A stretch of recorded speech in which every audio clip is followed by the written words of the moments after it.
Tonight, as the noise of the outside world fades, let us step into a story that belongs not to monks in faraway mountains, but to you, here and now. Every day, you carry burdens that feel invisible to others, yet heavy in your chest. Stress over. Bills that pile up faster than your paycheck. The gnawing ache of relationships that feel distant, even when the people you love are only a few feet away. The constant anxiety of proving yourself in a world that seems to demand more. And then, more again. You lie awake at night, mind racing, heart restless, searching for peace that never seems to stay. You wonder if you are broken, or if life is simply meant to be this way. But deep down, you know there must be more. You sense that the life you are living is not the whole story. That under the surface noise, there is a quiet place waiting for you. A place where your shoulders are no longer tight, where your heart does not feel like a clenched fist, where your breath flows easy, steady, and free. The truth is, you are not born to carry endless tension. You were not born to drown in fear. You were not born to measure your worth by money, status, or applause. You were born with a clear mind and an open heart. That clarity, that freedom, is still inside you. It has only been covered by the dust of modern living. What if I told you there is a doorway to that freedom? A doorway not built of stone or wood, but of simple awareness. A doorway taught by wise voices from centuries ago. Voices that whisper even now, across time, across culture, across every barrier. Their message is simple. Suffering is not your destiny. Peace is not something you have to buy. Joy is not something you must chase. Peace and joy are already here, waiting like sunlight behind the clouds, if only you learn how to look. These teachings are not heavy with ritual or chains of belief. They are practical, human, alive. They speak to the very pain you feel in your job, in your marriage, in your restless nights. And they point to solutions that are not about escape, but about awakening, not about denial, but about courage. Not about weakness, but about strength softer than stone and deeper than fear. This journey we will walk together is not abstract. It will touch the heart of your real struggles. The stress that steals your health, the money worries that keep you awake, the loneliness that hides even in a crowded room, the endless cycle of anxiety and exhaustion. For each wound, there is a medicine. For each knot, there is a way to loosen it. The wisdom we will share is not about blind faith, but about discovering what is already within you. It is about learning to see with new eyes, to breathe with new breath, to live with new freedom, not stay with me. Let this be more than words. Let this be the beginning of a new story, the story where you stop running, where you start resting, where you discover that peace is not far away, but closer than your own heartbeat. As we move forward, we will face the real pains of modern life one by one. And together, we will discover how timeless wisdom can shine light on even the darkest corners. Tonight, your journey begins. You wake up in the morning, and before your feet even touch the floor, your mind is already racing. You remember the emails waiting in your inbox. You remember the deadlines circling like vultures above your head. You remember the bills you have not yet paid, the errands left undone, the calls you forgot to return. It feels as though the day begins not with a sunrise, but with a storm. Stress arrives before breakfast, and it lingers long after the sun sets. It lives in your jaw, tight and unyielding. It lives in your chest, pressing against your heart. It lives in your thoughts, spinning like a wheel that never stops turning. Stress is the silent epidemic of our time. It hides behind the polished smile at work. It hides behind the casual "I'm fine" spoken to friends. It hides even in moments meant to be joyful, coloring them with unease. We live in a culture that celebrates busyness as though it were a badge of honor. If your calendar is full, you are praised. If you are exhausted, you are admired. But beneath the applause, there is a cost no one can pay for you. Your body pays in headaches, fatigue, and restless sleep. Your relationships pay in short tempers and distant silences. Your spirit pays in loneliness, in the quiet ache of meaning slipping through your fingers. Why does stress hold us so tightly? Because modern life tells us we must control everything. Every project, every outcome, every relationship. We are told to plan ahead, stay alert, stay on top of it all. And yet life itself refuses to be controlled. The car breaks down on the way to an interview. The child wakes up sick on the day of your big meeting. The economy shifts, the job market wobbles, and suddenly everything you counted on feels fragile. The harder you try to hold everything together, the more it slips through your grasp. Stress grows not because the world is cruel, but because we fight against the truth of change. We want stability, but life is built on movement. We want certainty, but life is woven with uncertainty. Imagine standing on the shore, trying to stop the waves with your hands. The ocean keeps coming, wave after wave, no matter how strong you think you are. Stress is the exhaustion that comes from this impossible task. You think you must stop the tide of life, but the tide was never yours to stop.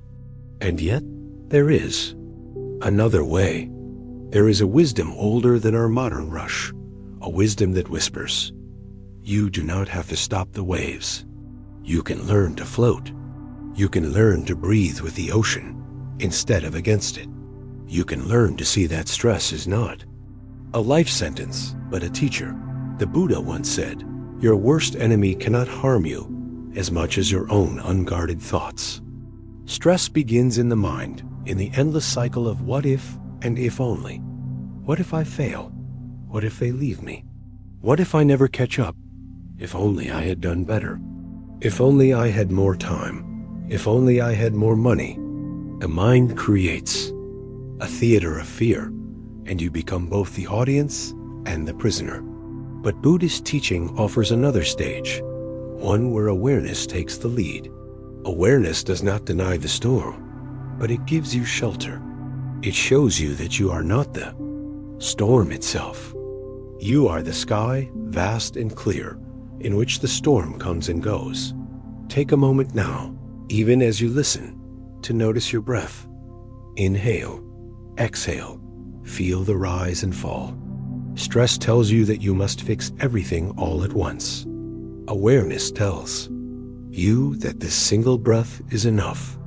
In this breath, there is no deadline, no bill, no judgment. In this breath, there is only life flowing in and out. You begin to see that stress is not defeated by more control. Stress softens when you surrender the need to control. Like a clenched fist slowly opening, you begin to release. Release the thought that everything depends on you. Release the thought that you are behind. Release the thought that your worth is measured by your speed or productivity. With every release, the grip of stress loosens. There is a story told of a monk who carried a heavy sack of sand on his back. Day after day, he walked with it, growing weaker, slower, more weary. When asked why he carried it, he said, "It is mine. I cannot put it down." His teacher gently took the sack from him and poured the sand into the river. "Look," he said, "it was never yours to carry. The river knows what to do." In the same way, stress feels like a sack you must hold, but much of its weight is imagined. The fear of failure, the fear of judgment, the fear of not being enough. When you let these fears pour into the river of awareness, you see they were never solid. They were never chains. They were only sand, heavy only because you refused to let go. Does this mean you abandon responsibility? No, life still asks for effort. But there is a difference between effort born of fear and effort born of presence. Fear-driven effort burns you out. It tells you to keep running, faster and faster, with no finish line in sight. Presence-driven effort is steady, calm, sustainable. It tells you to walk step by step, with eyes open, with heart steady. When you live from presence, you still meet deadlines, but you no longer collapse beneath them. You still care for your family, but you no longer drown in worry. You still dream, but you no longer punish yourself for not being there yet. Presence allows you to live without being consumed by the fire of stress. Think of stress as a teacher disguised as a thief. At first, it feels like it steals your joy, your peace, your sleep. But when you turn to face it with awareness, you find its lesson, that nothing outside of you can guarantee peace. Peace is an inside job. It cannot be bought. It cannot be scheduled. It cannot be granted by others. It arises when you stop fighting reality and start breathing into it. The car breaks down, the child gets sick, the meeting is missed, and still you breathe. You adjust. You step into the flow of life instead of bracing against it. Stress loses its claws when you stop feeding it the belief that everything must go your way. Asterisk, you might wonder, how do I practice this in the middle of my busy life?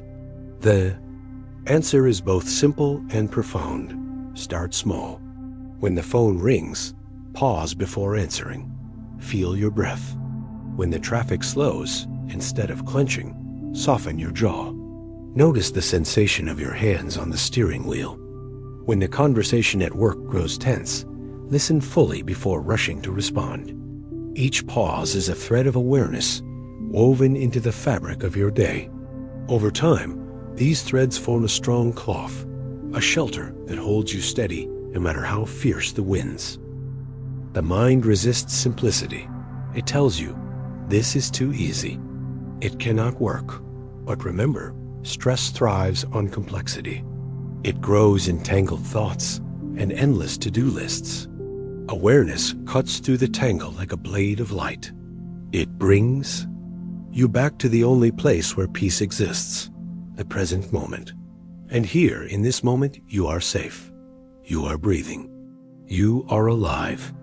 The storm is still there, yes, but it no longer owns you.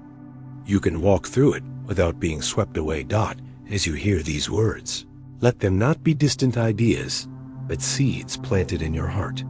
Each breath waters them. Each pause nourishes them. Soon, they will grow into the strength you need to live differently.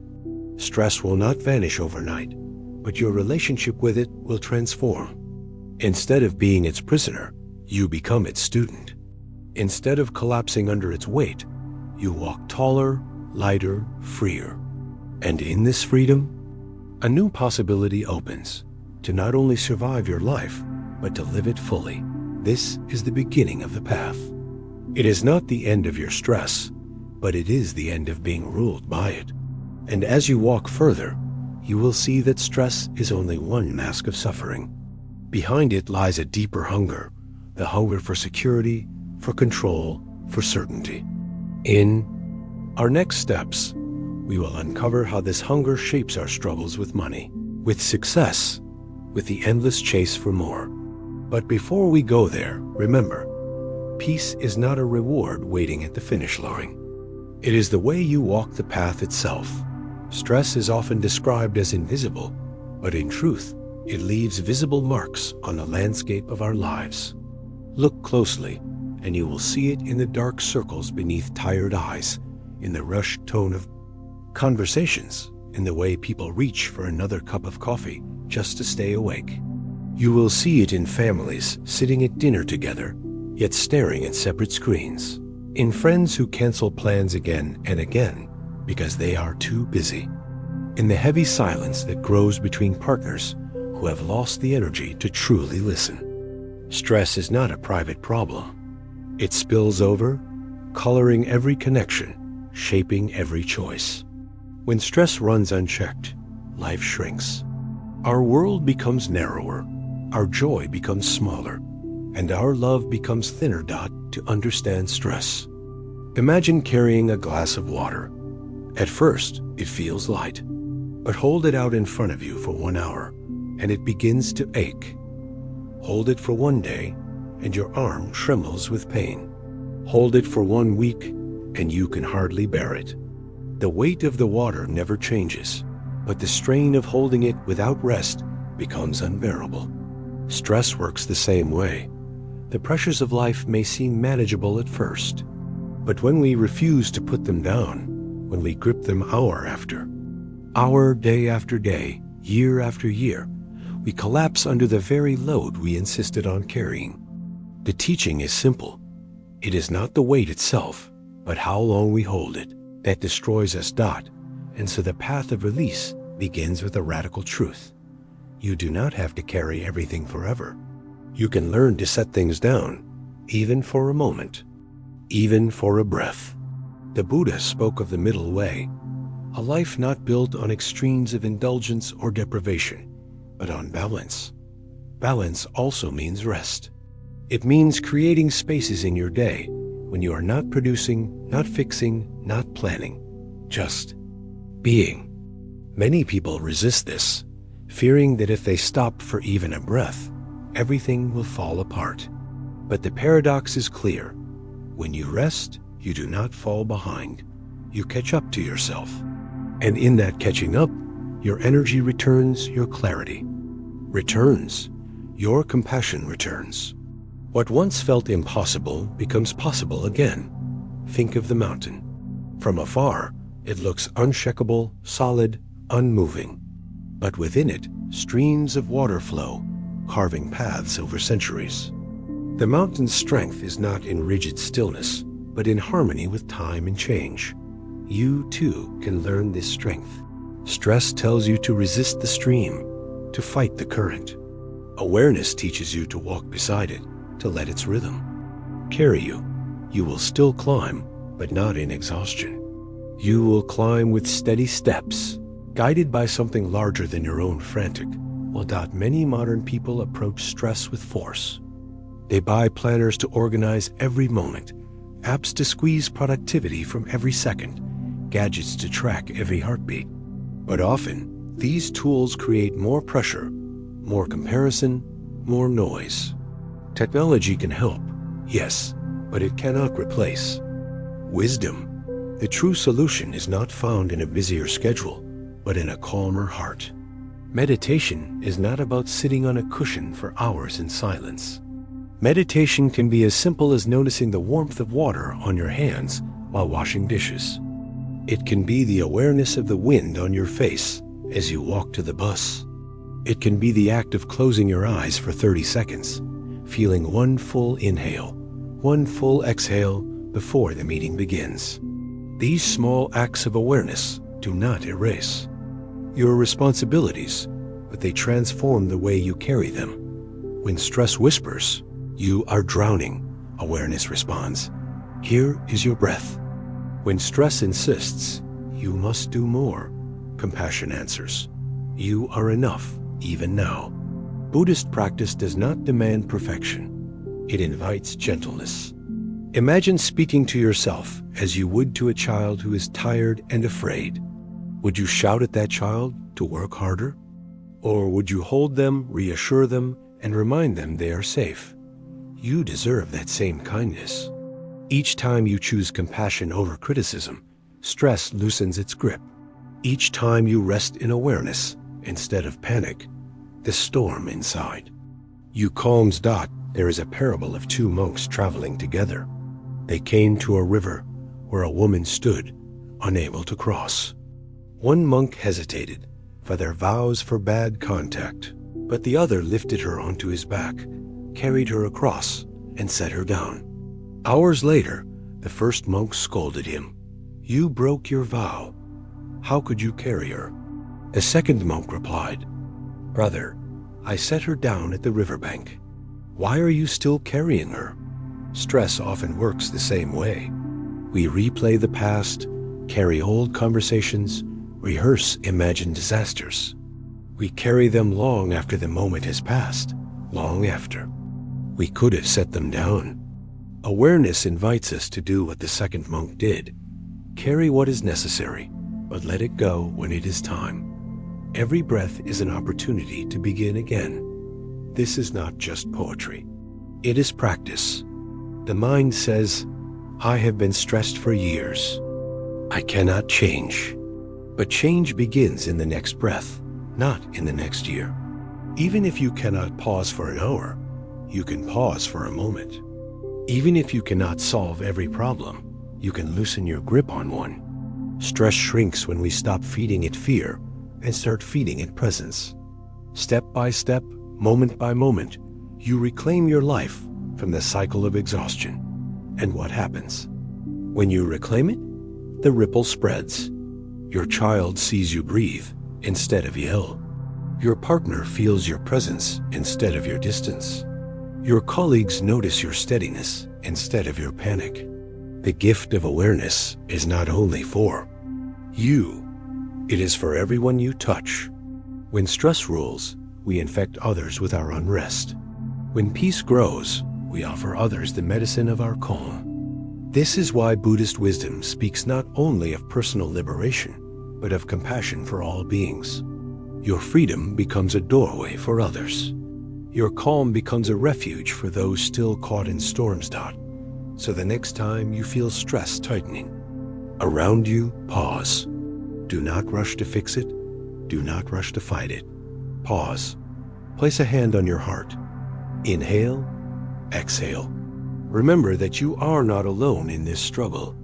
Every human being has tasted this same fire, and every human being carries the same seed of peace.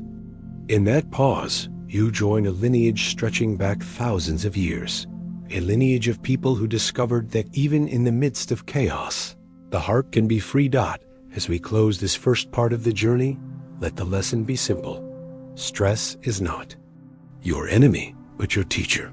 It shows you the cost of clinging, the exhaustion of control, the prison of endless thought, and it invites you to practice release, to put down the glass of water, even for a moment, to set down the sack of sand that was never yours, to breathe, to rest, to live.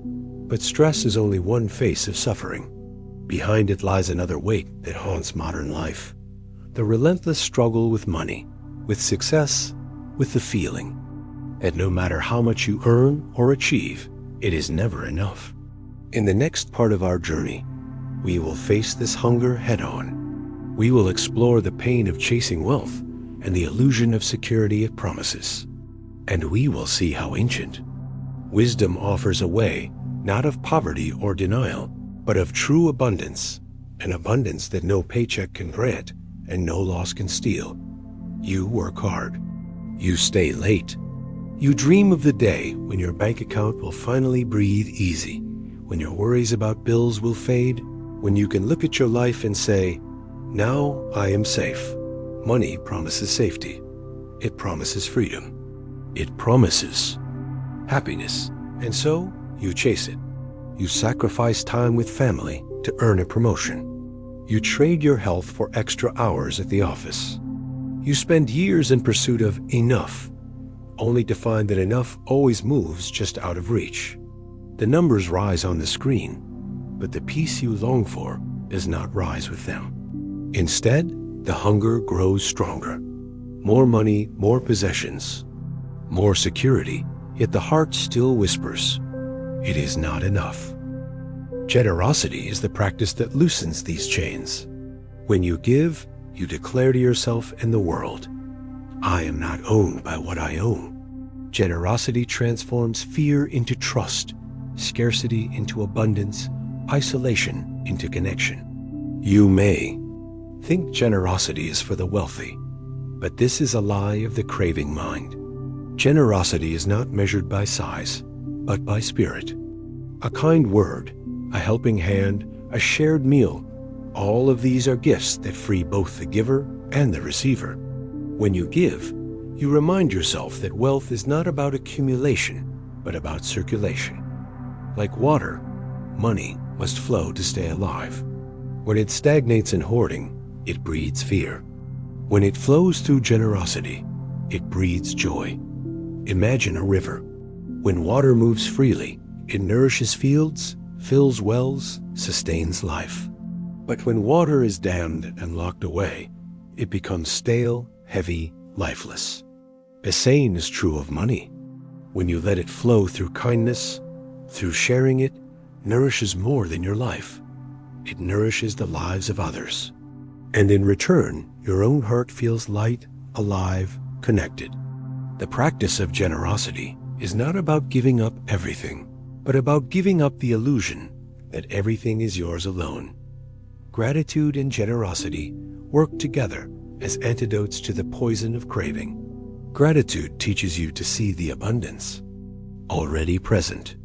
Generosity teaches you to let that abundance flow. Together, they reveal a new kind of wealth, not the wealth of numbers, but the wealth of peace.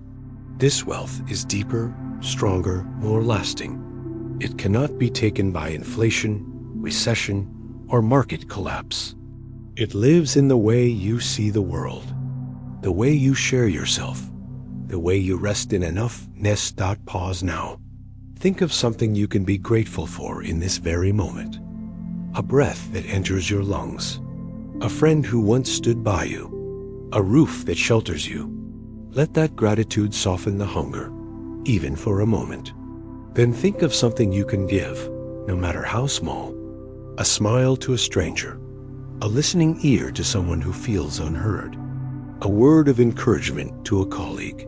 These small acts reshape your relationship with money and success. They remind you that true abundance is already flowing, here and now. When you live this way, you stop measuring your life by comparisons. You no longer look at your neighbor's house and feel less. You no longer look at your colleague's salary and feel small. You no longer define yourself by external scales. You stand steady, rooted in the wealth of presence, the wealth of gratitude, the wealth of generosity. And in that steadiness, money returns to its rightful place, a tool, not a master. You use it to live, but you do not live for it. You hold it lightly, knowing it will come and go, like the seasons, like the tide. You no longer fear its loss, because you no longer believe it holds your soul. This transformation is possible for anyone. It does not matter how much you earn, where you live, or what you own. What matters is how you see, how you breathe, how you live. The chase for money is the chase for control, but control is an illusion. Peace is not found in control, but in surrender. Not in possession, but in presence. Not in accumulation, but in compassion. This is the freedom the Buddha pointed to. A life not ruled by craving, but guided by wisdom. And so we close this part of the journey with a simple truth. You are already enough. Your worth is not waiting at the end of your career. Your peace is not locked in a number on a bank statement. Your freedom is not dependent on possessions. All of these are temporary. What is lasting is the awareness that you are whole, here and now. When you remember this, money becomes lighter, fear becomes smaller, life becomes freer. But the hunger for money is not the only hunger of modern life. There is another hunger that runs even deeper, the hunger for love, for connection, for belonging. Just as we chase wealth, we chase relationships, hoping they will heal our loneliness, prove our worth, erase our fear. And just as with money, the chase often leaves us empty, disillusioned, aching. In the next part of our journey, we will step into this tender ground. We will face the pain of relationships, strained by expectation, broken by misunderstanding, scarred by disappointment. And we will discover how the wisdom of compassion, patience, and letting go can open a path to love that is not built on clinging, but on freedom. You want to love and to be loved. This longing is universal. It lives in every heart, no matter the culture, no matter the age. Yet for many, love feels like both the greatest hope and the deepest wound. You enter relationships with dreams of closeness, of safety, of joy. But over time, those dreams collide with reality. Arguments, misunderstandings, silences that cut sharper than words. You wonder how something that once felt so alive can grow so heavy. How does a connection meant to heal become a source of pain? How does intimacy become loneliness? Modern life complicates relationships even further. Technology connects us with a click, yet many feel more disconnected than ever. Couples sit side by side, scrolling separate screens, their attention divided, their presence absent. Friends live in the same city, but rarely meet, each too busy, too tired, too distracted. Families share the same roof, but not the same heart. The hunger for connection grows louder, yet the ability to nourish it seems weaker. We are surrounded by people and still feel alone. Why is this so? Because often, relationships are built not on love itself, but on expectation. You expect your partner to complete you, to heal your wounds, to give you the happiness you cannot find on your own. You expect friends to always understand, family to always support, colleagues to always respect. And when they fail, as they inevitably will, you feel betrayed. You confuse love with possession, closeness with control, connection with perfection. The truth is, no other person can carry the weight of your unhealed heart. When you demand that they do, love breaks beneath the strain. The Buddha taught that clinging is the root of suffering. We see this clearly in relationships. You cling to an image of how your partner should act, how your friend should respond, how your parent should behave. You cling to the hope that they will never change, that they will always meet your needs. But people do change. Needs shift. Feelings rise and fall. To cling is to fight against this truth, and the fight creates pain. The tighter you grip, the more the relationship suffocates. Love cannot breathe in the cage of control. Imagine holding a bird in your hand. If you grip it tightly, you crush it. If you leave your hand open, it may fly away, but it may also choose to stay. True love is like the open hand, an invitation, not a prison. It says, I see you as you are. I honor your freedom. I walk with you, but I do not own you. This kind of love is rare in a world that teaches us to equate possession with devotion. Yet it is the only love that lasts, because it flows from freedom, not fear. Think of the many ways fear shapes love. Fear of being alone pushes you to cling to relationships that no longer nourish you. Fear of rejection makes you hide your true self, wearing masks to gain approval. Fear of loss drives you to control, to demand, to smother. But fear cannot produce love. Fear produces dependency, jealousy, resentment. Love born of fear is fragile, always trembling under the shadow of what if. True love is not the absence of difficulty, but the presence of freedom. It grows not from fear, but from compassion. Compassion is the heart of Buddhist teaching. On relationships, to love with compassion is to see the suffering of another and to wish for its relief. It is to look beyond your own needs and ask, what does this person truly need in this moment? Sometimes they need space. Sometimes they need silence. Sometimes they need a hand to hold or a shoulder to lean on. Compassion is flexible, attentive, alive. It does not cling to rules or scripts. It listens deeply and responds with care. But compassion is not only for others. It must begin with yourself. Many people expect others to love them while they secretly despise themselves. They demand acceptance from the outside while withholding it from within. This creates a wound no relationship can heal. If you do not hold yourself with compassion, every slight feels like rejection. Every conflict feels like abandonment. You ask others to fill a well that has no bottom. But when you begin to love yourself with kindness, not ego, not vanity, but genuine kindness, you free others from carrying a burden that was never theirs. You allow relationships to be about sharing joy, not filling emptiness. There is a story of a woman who came to the Buddha, heartbroken after losing a loved one. She begged him to bring the person back. Instead, he asked her to bring him a mustard, seed from a household untouched by death. She searched every home in the village, but everywhere she went, she found grief. Finally, she returned to the Buddha and realized the truth. Suffering is universal. Love does not erase loss. Love learns to live alongside it. In the same way, our relationships will always carry pain, misunderstandings, separations, even death. Compassion does not deny this pain, but helps us hold it gently, with patience, with grace. Consider your own relationships. Where do you cling? Where do you demand perfection? Where do you hold others captive to the weight of your expectations? What would happen if you loosened your grip, if you chose to love with an open hand? You might fear losing them, but often the opposite occurs. When people feel free, they are more likely to stay. When people feel seen as they are more likely to grow. Love thrives in freedom, while it withers in control. This shift is not easy.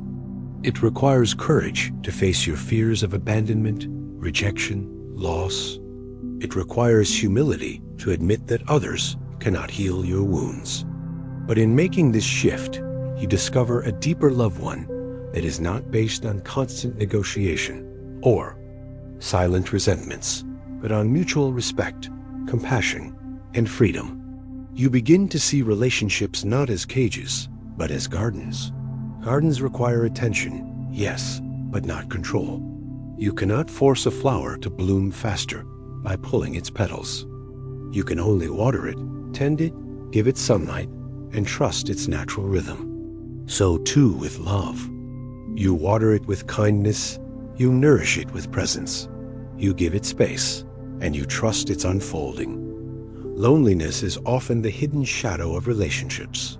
You may be surrounded by people, yet still feel unseen, unheard, unknown. Loneliness is not always the absence of company, but the absence of connection.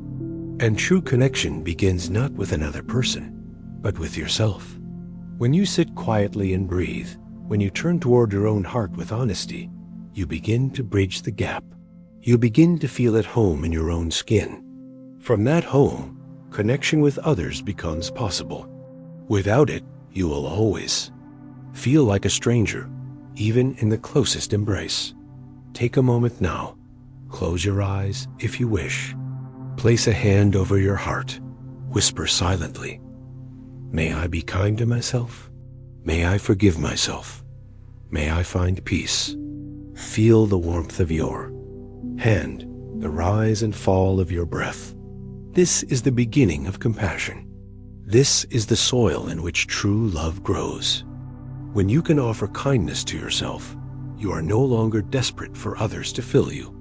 You meet them not from emptiness, but from wholeness. And wholeness attracts wholeness. From this place, relationships become partnerships in freedom, not bargains in desperation. As you listen to these words, you may feel a mix of hope and sadness. Hope that love can be freer, truer, deeper. Sadness for the ways you have clung, controlled, misunderstood. Let both feelings be. Let them remind you that you are human, learning, growing. Love is not a fixed state. It is a practice, a daily choice, a continuous unfolding. Each moment offers a chance to practice compassion, to loosen your grip, to open your hand, and remember, relationships are not meant to be perfect. They are meant to teach.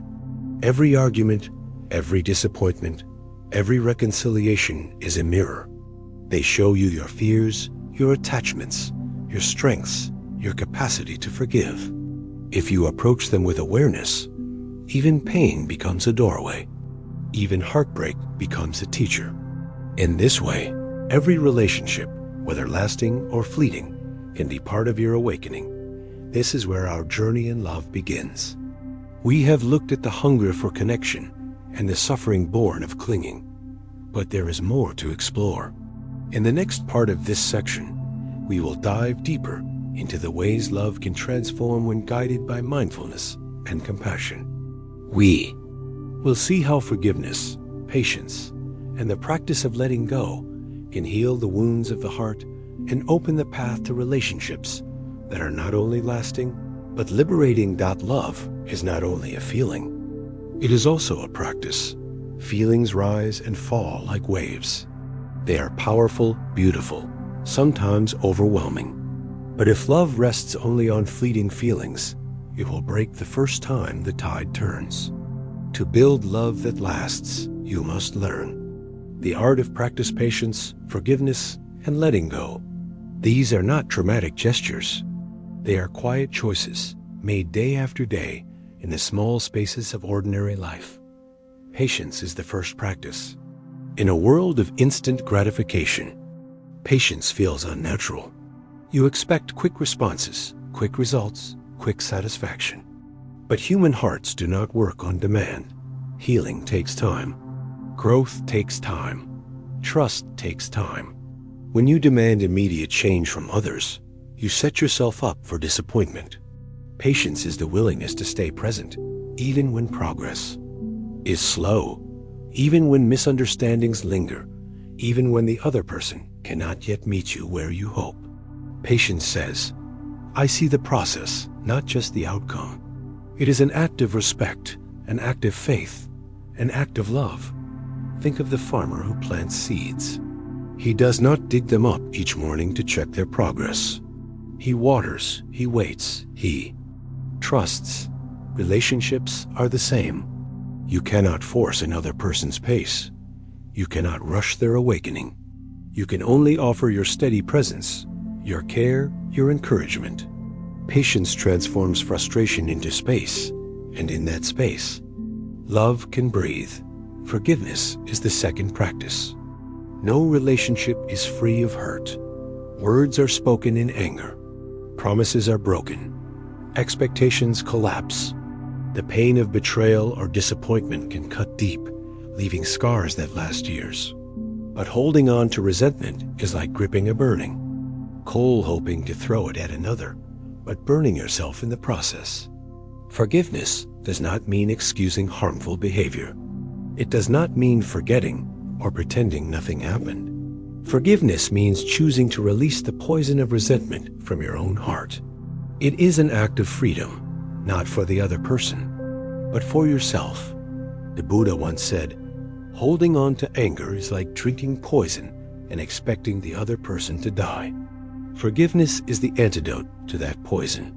It is not a single act, but a repeated choice. Some days you will feel ready to release. Other days the anger may return. That is normal. Forgiveness is a path you walk, not a switch you flip. Over time, the weight grows lighter. The wounds begin to close. Your heart becomes spacious enough to love again. Letting go is the third practice, and perhaps the hardest. Letting go does not mean abandoning those you care about. It means loosening your grip on the illusion of control. You cannot control another person's thoughts, actions, or feelings. You cannot guarantee that they will love you in the way you long for. You cannot prevent them from leaving, changing, or making mistakes. Letting go is the courage to love without chains. It is the wisdom to honor freedom for yourself and for the other. It is the humility to accept that love cannot be forced, only offered. There is a story of a mother who clung desperately to her grown son, afraid to lose his attention, his visits, his love. The tighter she held, the further he pulled away. One day, in meditation, she realized her clinging was born of fear, not love. She whispered to herself, if I love him, I must set him free. She began to let go, to bless his path, to trust his choices. Slowly, the distance between them softened. Her son returned, not out of obligation, but out of genuine love. By letting go, she had made space for connection to grow again. These practices patience, forgiveness. Letting go do not make relationships perfect. They make them real. Real relationships are not without conflict. They are not without pain. But they are grounded in compassion, guided by awareness, open to change. In this ground, love can endure storms. It can mend without breaking. It can deepen over time, becoming not just a source of joy, but a source of wisdom. Mindfulness is the thread that weaves these practices together. Without mindfulness, patience becomes passivity, forgiveness becomes denial, letting go becomes neglect. With mindfulness, each practice becomes alive, rooted in presence. Mindfulness helps you pause before reacting, listen before judging, breathe before speaking. It shows you not just your partner's pain, but your own patterns, your triggers, your fears, your habits of clinging. It allows you to respond with clarity instead of impulse, with compassion instead of fear. Mindfulness transforms ordinary moments into opportunities for connection. Imagine sitting with your partner during an argument. Your heart pounds, your mind races with defenses. In that moment, mindfulness invites you to notice your breath, to feel your feet on the ground, to soften your jaw. Instead of lashing out, you pause. Instead of rehearsing your next attack, you listen. The argument may not vanish, but the space between you changes. You are no longer two enemies locked in battle. You are two humans, both hurting, both hoping to be understood. In that space, healing can begin. This way of relating extends beyond romantic relationships. It touches friendships, family bonds, even interactions with strangers. Patience, forgiveness, letting go, and mindfulness can transform every connection. With friends, they turn gossip into understanding. With family, they turn old wounds into compassion. With strangers, they turn irritation into kindness. Every relationship becomes a practice ground. Every encounter a chance to awaken doubt. And yet, even with all these practices, relationships will still end. People will leave, drift apart, or die. This truth is unavoidable. But when you have practiced patience, forgiveness, letting go, and mindfulness, you face endings differently. You grieve, yes, but you do not collapse. You ache, yes, but you do not despair. You understand that love is not lost, it changes form. The connection you built lives on in your heart, in your memories, in the compassion you carry forward. You see that the purpose of love was never to escape loss, but to learn how to live fully in its presence. So, what is love in the Buddhist sense? It is not a perfect romance or a flawless friendship. It is not the guarantee of happiness or the avoidance of pain. Love is compassion in action. Love is freedom offered and received. Love is the courage to open your heart even when it may be broken. Love is the wisdom to know that connection cannot be owned, only shared. Love is the daily choice to see another as human, to walk with them as they are, to honor their freedom as you honor your own. Pause here and reflect. Who in your life needs your patience? Who needs your forgiveness? Who needs your release? And most importantly, where do you need to offer these practices to yourself? For you too deserve patience. You too deserve forgiveness. You too deserve the freedom of letting go. Begin there, and your relationships will reflect the love you cultivate within Dot as we close this part of our journey. Remember, relationships are not problems to solve, but paths to walk. They will bring joy and pain, laughter and tears. They will test you, teach you, transform you. If you meet them with compassion, mindfulness, and courage, they will not only connect you to others, but to your truest self. Love, then, is not only about finding someone else. Love is about awakening within yourself the capacity to live free, to live kind, to live open. And yet, even as love offers healing, another challenge waits anxiety. Anxiety creeps in when you least expect it, tightening your chest, clouding your mind, stealing your sleep. It is the restless shadow of our time, shaping not only how we love, but how we live. In the next part of our journey, we will turn to anxiety itself. We will face its roots, its whispers, its grip, and we will see how mindfulness and compassion can transform anxiety from a prison into a path of awakening. Anxiety is the whisper you cannot silence. It begins in the chest, a tightness you cannot explain. It creeps into your thoughts, turning ordinary moments into battles. You worry about tomorrow before today has even begun. You replay conversations, analyzing every word, every glance, every silence. You imagine disasters waiting just around the corner. The job lost, the illness discovered, the relationship ending. Even when nothing is wrong, anxiety convinces you that something is about to be. It is like living under a constant storm cloud, even on the brightest day.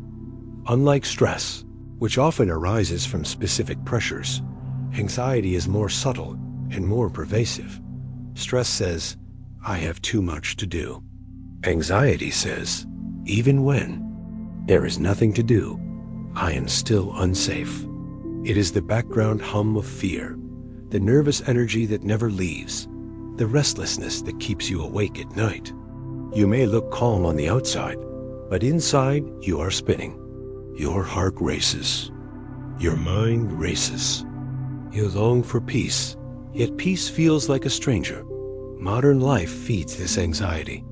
News cycles bombard you with threats: economic collapse, political turmoil, climate crisis. Social media offers endless comparisons, reminding you of what you lack, what you have not achieved, who you have not become. The culture of speed and competition tells you that slowing down means falling behind. Everywhere you look, the message is the same. You are not safe, you are not enough, you must do more. No wonder anxiety thrives.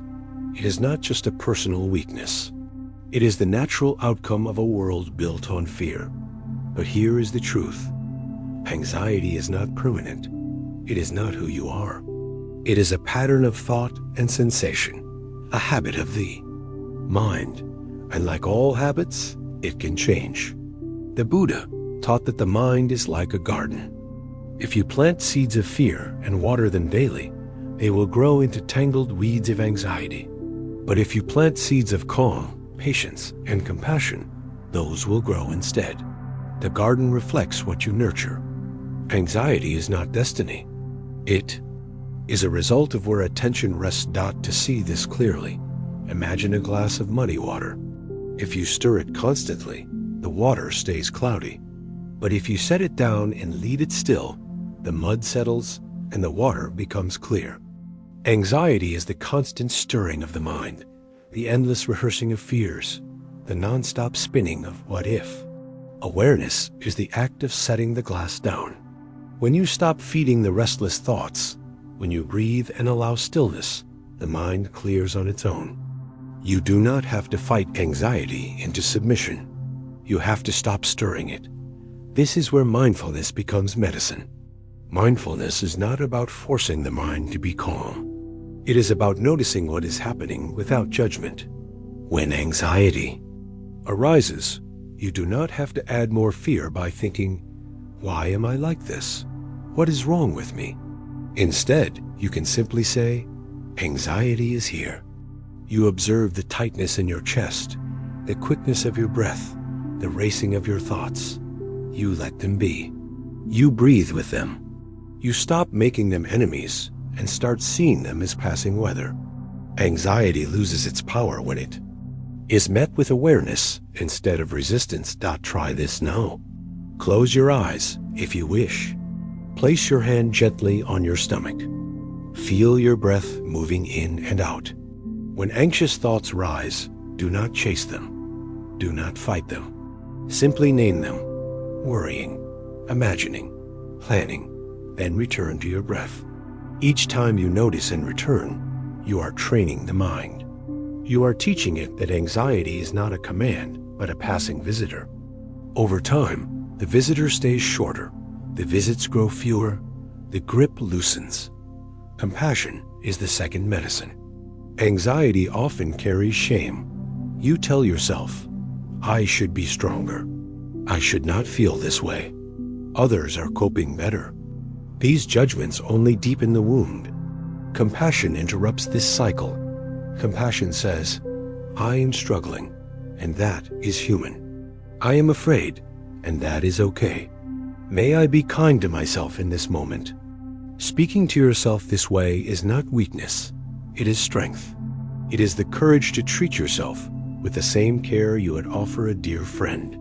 Compassion softens the edges of anxiety, turning fear into tenderness. There is a story of a monk who was plagued by nightmares. Each night, he saw terrifying images and woke in fear. Finally, he decided not to run. He sat in meditation and said, Fear, I see you. Sit with me. You are welcome. The nightmares faded, not because they were conquered, but because they were embraced. Anxiety, too, fades when welcomed with compassion. When you stop fighting, you stop feeding it. What remains is a quiet strength, a steady presence. Anxiety often convinces you that you must control the future to be safe. But the future cannot be controlled. Life is uncertain, always changing, always unpredictable. The attempt to control it is what fuels anxiety. The Buddha taught impermanence. Everything arises, everything passes. When you resist this truth, you suffer. When you accept it, you find peace. Anxiety says, I cannot handle what may come. Awareness says, whatever comes, I will meet it when it arrives. This shift is profound. It frees you from living in imagined futures and brings you back to the present, where life is actually happening. Imagine standing on a bridge, watching leaves float by on the river below. Each leaf is a thought, a worry, an image. Some are small, some are heavy. Anxiety is the act of chasing the leaves, jumping into the river, trying to catch them all. Awareness is standing on the bridge, watching them pass. You do not have to grab them.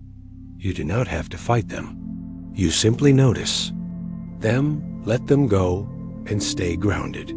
The river keeps moving, but you remain steady. This is not easy work. Anxiety will not vanish in a day, but every breath of awareness, every act of compassion is a step toward freedom. You do not need to conquer anxiety. You need to change your relationship with it. Instead of seeing it as a monster, see it as a signal. Anxiety is your mind's way of saying, I am afraid. When you meet that fear with kindness, when you bring it into the light of awareness, it transforms. It becomes a teacher, reminding you to return to the present, to let go of control, to trust the flow of life. And here is the most important truth. You are not alone. Millions live with the same whispers, the same tightness, the same restless nights. Anxiety isolates you by convincing you that you are uniquely broken. But you are not broken. You are human. This understanding itself brings relief. To know that you are part of a larger human struggle, that others breathe through the same storms, is to feel less alone. Compassion grows not only for yourself, but for all beings who live with the same weight. And from that compassion, a new strength arises, the strength of shared humanity. This is the beginning of freedom from anxiety. It is not about erasing fear, but about meeting it differently. It is not about silencing the whisper, but about listening with kindness until it quiets on its own. With mindfulness and compassion, you step off the spinning wheel of worry and onto the steady ground of presence. From this ground, life feels less like a storm to survive and more like a journey to walk, step by step, breath by breath. Anxiety often feels like an enemy, but what if it is also a messenger? What if its restless energy is pointing you toward truths you have avoided? Beneath many anxious thoughts lies a deeper fear. Fear of impermanence, fear of loss, fear of not being enough. Anxiety exaggerates these fears, turning shadows into monsters. But if you pause and look closely, you see that the monster is made of smoke. It frightens you because you do not face it directly. When you shine awareness upon it, its form dissolves. What remains is the truth. Life is uncertain, fragile, precious. To live well is not to eliminate this truth, but to embrace it. Think of a candle in a dark room. The flame flickers, and you worry it may go out. You shield it, you hover over it, you grow tense.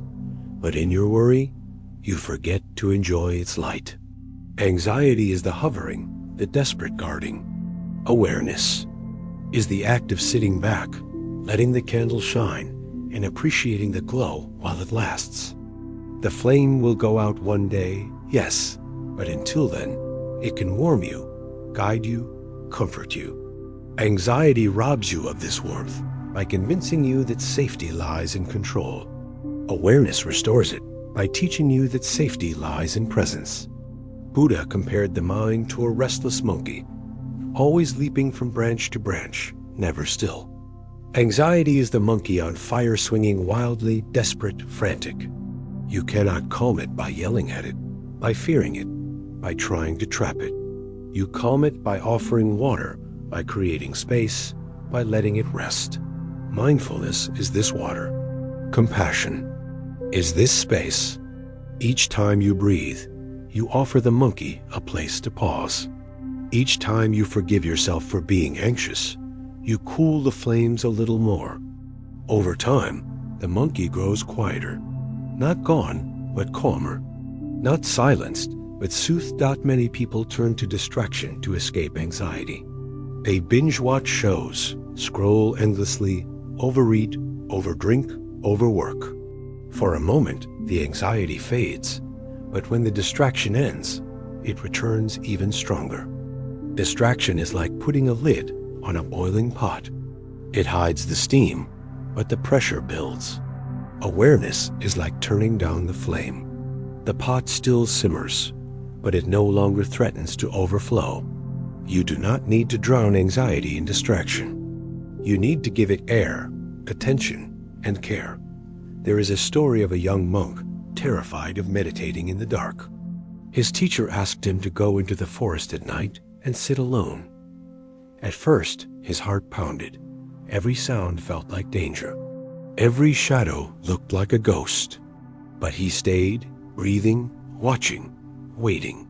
Slowly, the fear lost its grip. He realized the shadows were trees, the sounds were animals, the fear was his mind. When dawn came, he laughed. What once felt unbearable had become his teacher. Anxiety, too, can become your teacher if you are willing to sit with it in the dark, to see it clearly, to learn its lessons. One lesson anxiety teaches is humility. It reminds you that you are not in control. No matter how carefully you plan, life can change in a moment. Anxiety fears this truth and tries to resist it. Awareness accepts it and finds freedom in surrender. You cannot control the storm, but you can learn to dance in the rain. You cannot control tomorrow, but you can. Live fully today. Each time you return to the present, you reclaim your life from the grip of fear. Another lesson anxiety teaches is compassion. When you know the weight of worry in your own chest, you can recognize it in others. You see the restless tapping of a foot, the distracted gaze, the nervous laughter, and you know what it feels like to live under that cloud. And because you know, you can offer kindness, a gentle word, a patient silence, a simple presence. Compassion grows not in spite of anxiety, but because of it. Your own struggle becomes the doorway to empathy. Perhaps the deepest lesson anxiety teaches is impermanence. No anxious thought lasts forever. No restless night is eternal. They rise, they stay for a time, they pass. When you remember this, you no longer believe anxiety's lies. that this will never end. You learn to wait with patience, to breathe with trust, to rest in the knowledge that even the fiercest storm has its ending. Impermanence is not something to fear. It is something to rely on. Because of impermanence, pain passes. Because of impermanence, anxiety itself cannot stay. So what does freedom from anxiety look like? It is not the absence of fear. It is the presence of courage. It is the ability to feel the racing heart, the trembling hands, the restless mind, and still breathe, still stand, still live.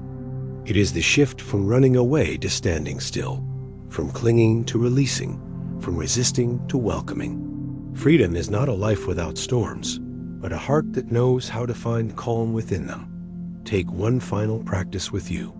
The next time anxiety rises, do not fight it. Place your hand on your heart. Say quietly, "Anxiety, I see you. You are welcome here." Breathe slowly. Imagine anxiety as a small child knocking on your door, frightened, seeking comfort. Instead of pushing it away, invite it in. Sit with it, offer it tea, let it share its story. You may find that it quiets on its own, grateful for your presence. This is the art of turning anxiety into awakening. As we close this part, remember, anxiety is not your enemy. It is your teacher. It shows you where you are clinging, where you are resisting, where you are afraid. And it invites you to practice awareness, compassion, surrender. With each practice, you grow freer. With each breath, you grow stronger. With each moment of presence, you reclaim your life. Anxiety will return, yes, but when it does, you will meet it not with fear, but with understanding. And in that understanding lies peace. Yet anxiety is only one of the shadows that haunt the modern heart. Beyond it lies another challenge, the restless pursuit of identity, the struggle to be authentic in a world of masks. We live divided between the face we show the world and the self we keep hidden. We long for wholeness, yet feel fractured. In the next part of our journey, we will step into this struggle. We will explore the pain of living divided, the exhaustion of performance, and the freedom of embracing authenticity. The path of truth will lead us deeper into liberation. There are two versions of you, the one you show to the world and the one you keep hidden inside. Outwardly, you smile, you succeed, you perform. Inwardly, you may feel uncertain, afraid, weary. You put on the mask of competence at work, the mask of happiness with friends, the mask of calm with family. You hope no one notices the cracks. You hope no one sees the truth, that sometimes you feel lost, lonely, or unworthy. The effort of wearing masks is exhausting. Each day feels like a stage performance, and you wonder if anyone knows who you really are, if even you know. This is the pain of inauthenticity. It is not always obvious. You may tell yourself you are fine. You may even convince others. But deep down, you sense the division. One part of you longs for approval. The other longs for freedom. One part of you conforms. The other resists. The conflict eats away at peace. When you live divided, you cannot rest.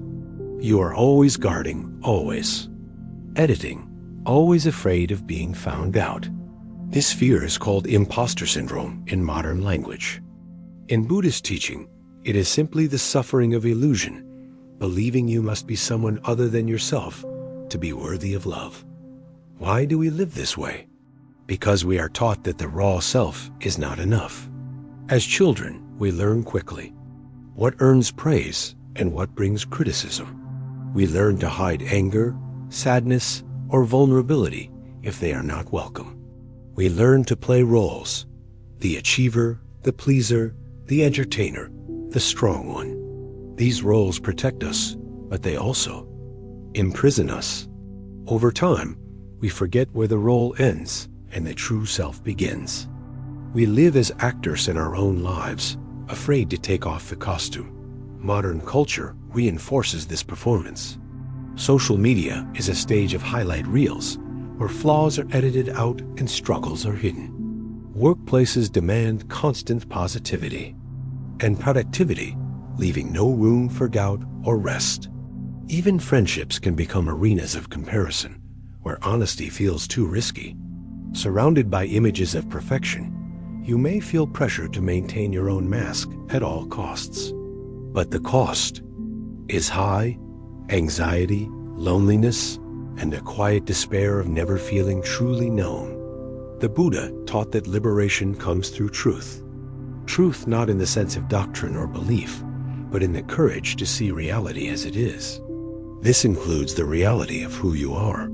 To be authentic is to stop fighting your own nature, to stop dividing yourself into acceptable and unacceptable parts.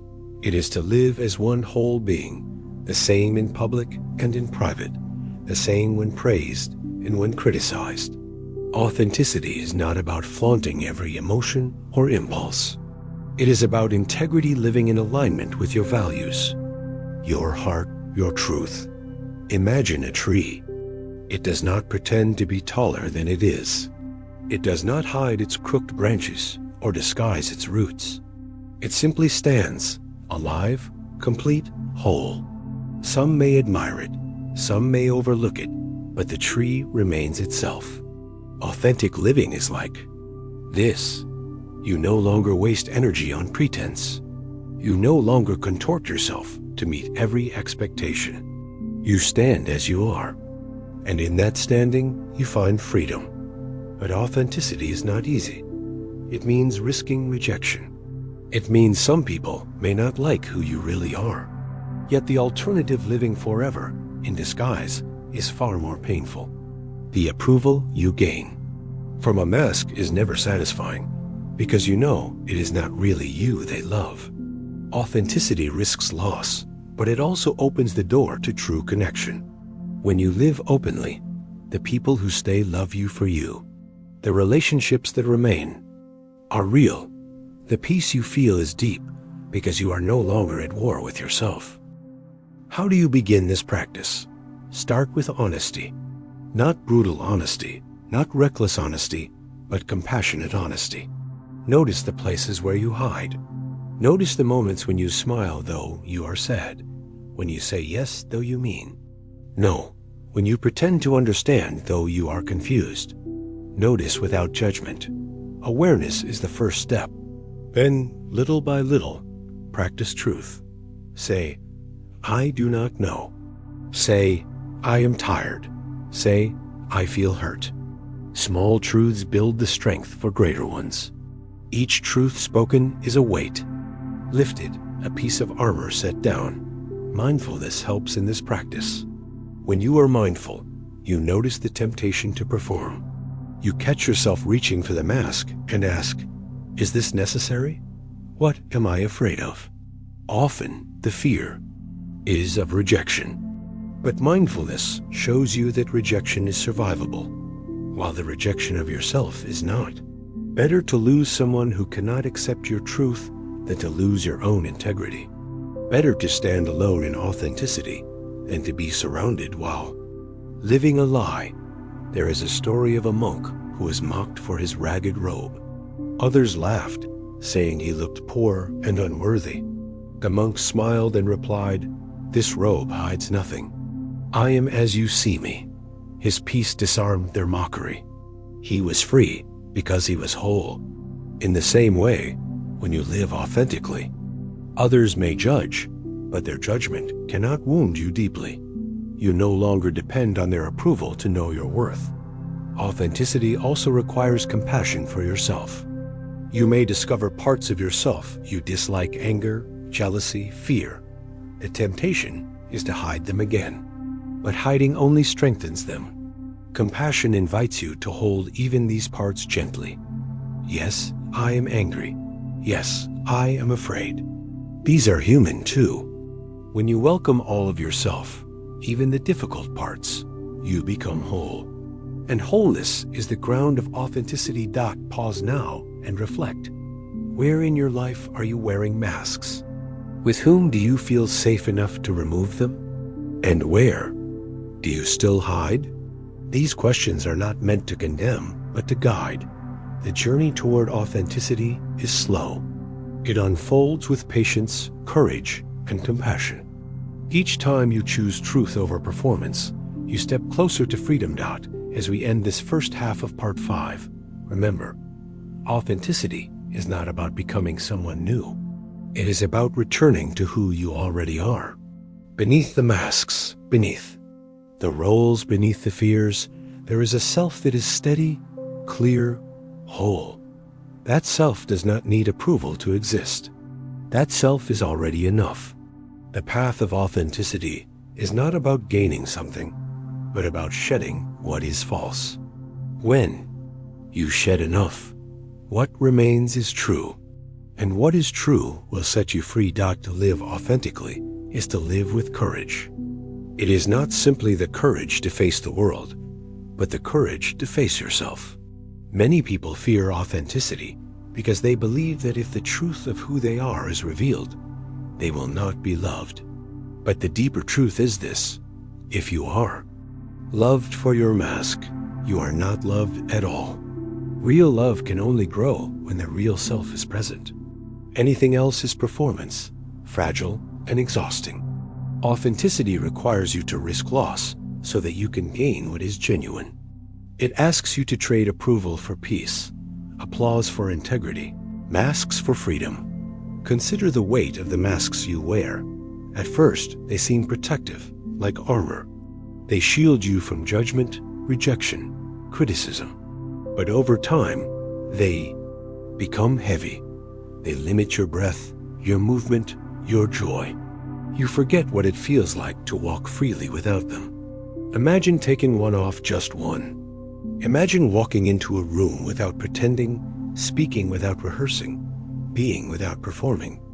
At first, it feels terrifying, but soon it feels like air filling your lungs after years of holding your breath. This is the relief of authenticity. Buddhist teaching calls this relief liberation. Liberation is not only freedom from suffering, but freedom from illusion. The illusion here is that you must be someone else to be worthy. The mask says, if they see the real me, they will turn away. Liberation whispers, if you see the real you, you will finally come home. Coming home to yourself is the greatest gift you can give, because once you rest in your own truth, the opinions of others lose their power. Praise does not inflate you. Criticism does not shatter you. You remain steady because you are rooted in what is real. But authenticity is not just about saying whatever you feel in every moment. It is deeper than that. Authenticity is not impulsiveness. It is not blurting out every thought or exposing every wound. It is alignment. It is the harmony between your inner truth and your outer expression. It asks, are my actions in line with my values? Are my words in line with my heart? Am I living in integrity? Sometimes authenticity means speaking boldly. Other times it means choosing silence. Sometimes it means saying yes.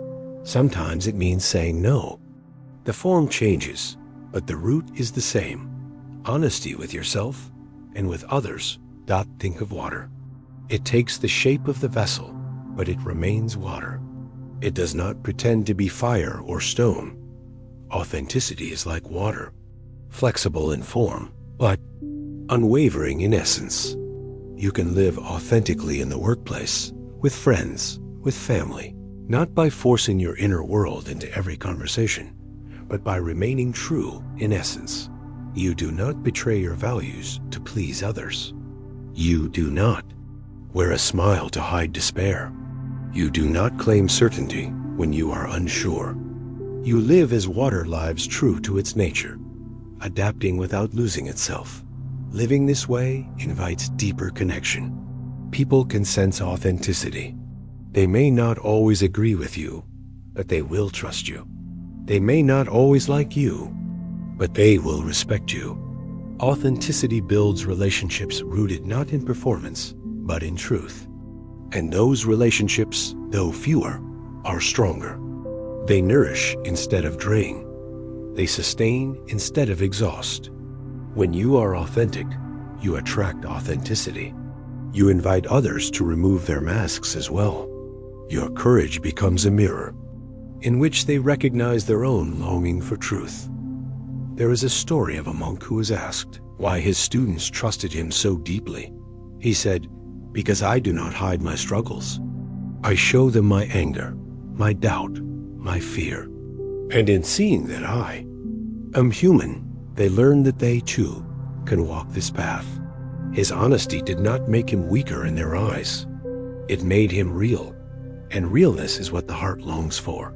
Authenticity does not mean perfection. It means humanity, and humanity is what connects us all. The greatest obstacle to authenticity is fear. Fear of rejection, fear of failure, fear of loss. But fear thrives in darkness. When you bring it into the light, it loses its grip. Ask yourself, what am I afraid will happen if I live as I truly am? Write it down. Speak it aloud. See it clearly. Often, the fear is not as powerful as it feels.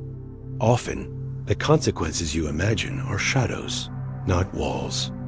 And even when the fear is real, yes, some may turn away. Yes, some may judge. The cost of living divided is always greater. The price of hiding is the loss of your own soul. The reward of authenticity is the return of your peace. Pause here and breathe. Imagine setting down the heaviest mask you carry. Feel the lightness in your shoulders, the ease in your chest, the calm in your mind. This is not just imagination. It is the direction of your path. Each act of authenticity is a step closer to this lightness. Each moment of truth is a step closer to this ease. The journey is long, but every step matters. And every step is possible. Authenticity also reshapes how you see others. When you stop hiding your flaws, you stop expecting others to be flawless. You see their masks with compassion, not judgment. You recognize their fears because they mirror your own. This opens the door to empathy, patience, and kindness. Authenticity is not selfish. It is generous. By living as yourself, you give others permission to do the same. By shedding your mask, you invite others into freedom. This is how authenticity ripples outward, transforming not only your life, but the lives around you. And so, authenticity becomes a practice of truth, courage, and compassion. It is not a single leap, but a series of choices, daily, small, persistent. Each choice strengthens your integrity. Each choice deepens your peace. Each choice brings you closer to wholeness. The path is not without pain, but the pain is clean. It is the pain of growth, not the ache of pretense. And growth leads to freedom. Asterisk, as we close this part, remember, the world does not need your mask. The world needs your truth. The people who matter will meet you there. The ones who cannot will fall away, and that is mercy. What remains will be real, and real is enough. You are enough. Yet authenticity alone is not the whole journey. Beyond the masks of identity lies another struggle, the weight of grief and loss. Life brings not only questions of who we are, but the heartbreak of losing those we love, of watching dreams fade, of facing impermanence directly. In the next part of our journey, we will walk into this tender territory. We will explore the pain of loss, the ache of impermanence, and the healing power of compassion and acceptance. For in grief, as in all suffering, there is a hidden doorway to wisdom. Loss is the shadow that eventually touches every life. You lose a loved one, and the world feels broken. You lose a dream, and the future feels empty. You lose health, youth, stability, or certainty, and life itself feels fragile. Grief does not knock politely. It crashes in, tearing through routines, shaking your foundation. One day, life feels steady. The next, everything is different. You cannot go back, and you do not know how to go forward. This is the ache of impermanence. The truth we all resist. Nothing lasts, not even the people and moments we love most. Grief is heavy, but it is also invisible. On the outside, you may return to work, smile in public, fulfill responsibilities. On the inside, the wound bleeds quietly. People ask, "How are you?" And you answer, "I'm fine," even when you are not. You carry your sorrow in silence, because the world moves too quickly for grief. In modern culture, people expect you to heal fast, to move on, to get over it. But grief does not follow deadlines. It does not obey calendars. It rises and falls like the tide, sometimes calm, sometimes overwhelming. To grieve is not weakness. To grieve is love that has nowhere to go. Why does grief cut so deeply? Because we cling to permanence in a world of impermanence. You know, intellectually, that everything changes. Seasons shift, bodies age, time moves. But when loss strikes, the truth feels unbearable. You wanted one more day, one more word, one more embrace. You thought love could protect you from impermanence, but love only makes impermanence sharper. This is why grief is the price of love. To love deeply is to grieve deeply when loss arrives. You cannot have one without the other. The Buddha faced this truth directly. He did not promise escape from death or loss. Instead, he taught how to live with them. He spoke of impermanence not as a cruel punishment, but as the very nature of life. Everything arises, everything passes. Flowers bloom and wither. Rivers flow and dry. Stars shine and fade. To resist this truth is to suffer twice, once from the eyes, loss itself, and again from the refusal to accept it. To accept impermanence is not to stop loving. It is to love more fully, knowing that every moment is precious, precisely because it will not last. There is a story of a woman named Kissa Gotami, whose child died suddenly. Blinded by grief, she carried the child's body to the Buddha and begged him to bring her child back. The Buddha told her to collect a mustard seed from any household untouched by death. Desperate, she went from door to door, but every family had known loss. At last, she realized that death comes to every home, that she was not alone in her grief. In that realization, her pain softened into wisdom. She buried her child and joined the path of practice. This story does not erase her grief, but it transforms it. It shows that grief is universal, that we are bound together not only by joy, but by sorrow. When you grieve, you may feel alone, but you are not. Millions before you have walked this same path. Millions around you walk it now. Your grief is your own, unique in its details, but universal in its essence. This understanding does not make the pain vanish, but it eases the loneliness of it. Compassion grows from this awareness. You see others through softer eyes, knowing they, too, carry losses you cannot see. Your sorrow connects you to the human family. In this way, grief becomes not only a wound, but also a bridge. But how do you live with grief when it feels unbearable? The Buddhist path offers 3 practices: presence, compassion, and acceptance. Presence means allowing the grief to be felt, moment by moment, without running, without numbing. You cry when the tears come. You sit in silence when the emptiness feels heavy. You notice the ache in your chest, the lump in your throat, the hollowness in your stomach. Presence does not try to fix grief, because grief is not a problem to solve. It is an experience to honor. When you give it space, grief moves through you. When you block it, grief hardens into despair. Compassion means treating yourself gently. In the midst of loss, you may feel pressure to be strong, to hide your tears, to carry on as though nothing happened. But compassion says, I am hurting, and I deserve kindness. You speak to yourself as you would to a grieving friend. You allow yourself rest, forgiveness, softness. You do not scold yourself for crying, for being unproductive, for struggling. You remember that grief is not a flaw, but a natural response to love. Compassion makes space for the heart to mend at its own pace. Acceptance is the hardest practice. It does not mean liking the loss or pretending it does not hurt. It means acknowledging the truth. What is gone will not return. This is the doorway to peace. When you stop fighting reality, your energy shifts from resistance to healing. Acceptance does not erase love.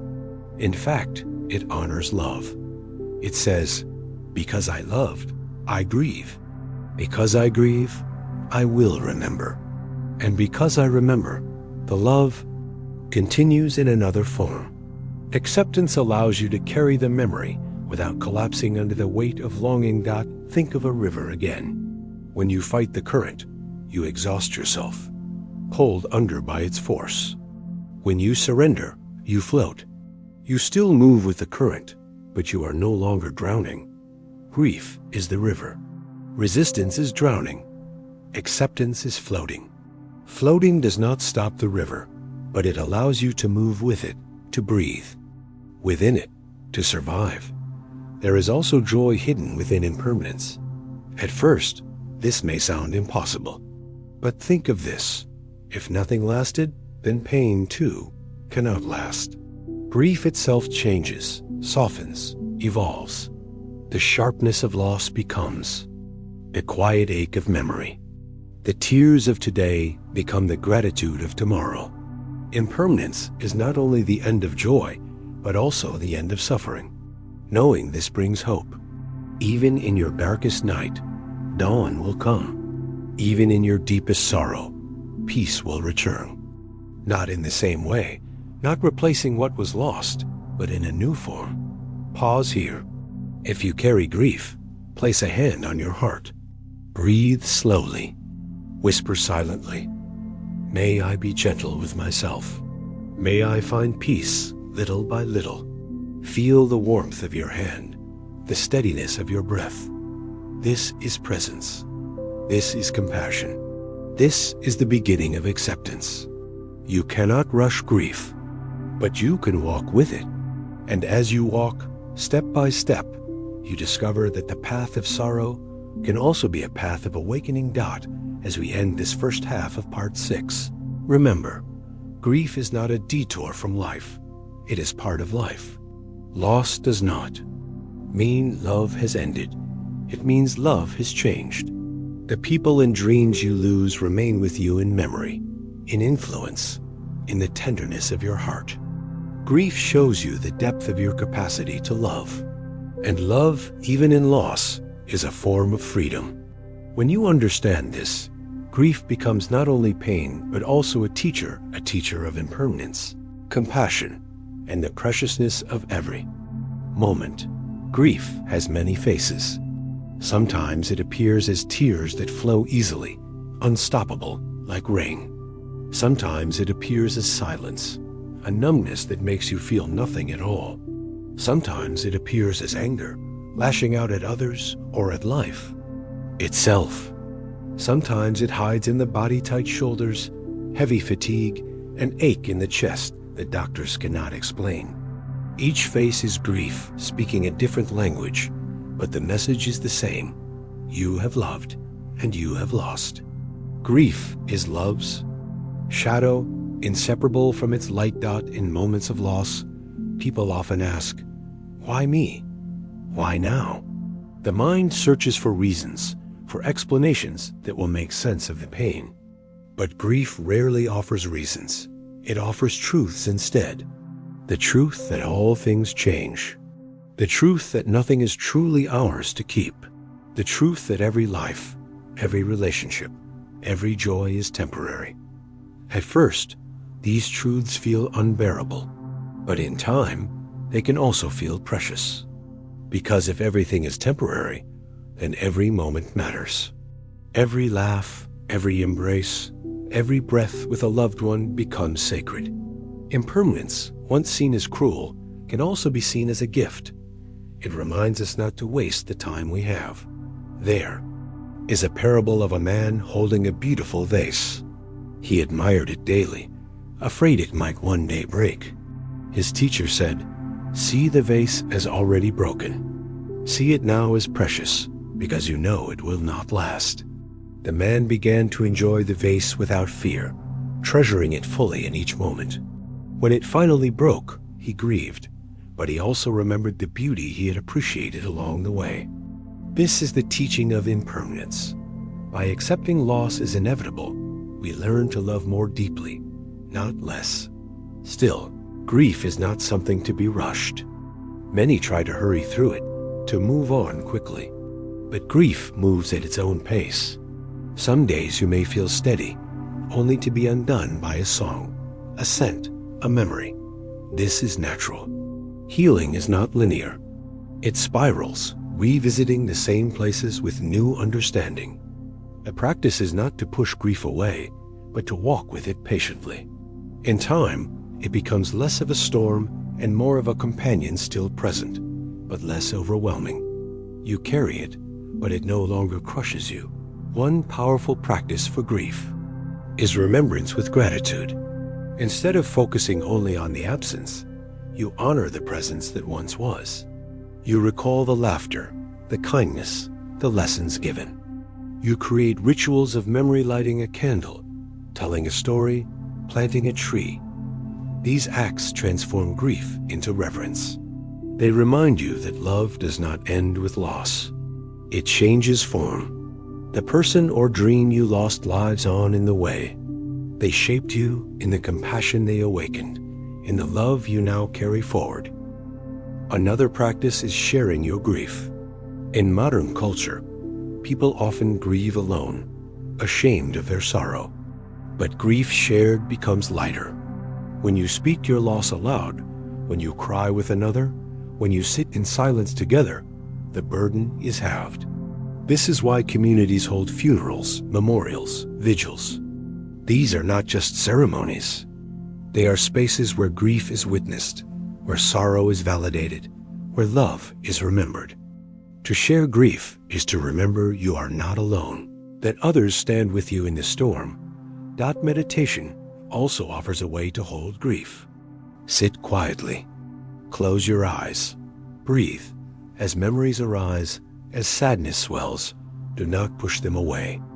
Let them come, let them go. Imagine holding your grief as you would a child, gently, without judgment. Whisper inwardly, "It is okay. I see you. I am here with you." This simple act transforms grief from something that consumes you into something you can companion. You learn to live alongside it, not in battle with it. Over time, the edges soften, and peace returns in small moments.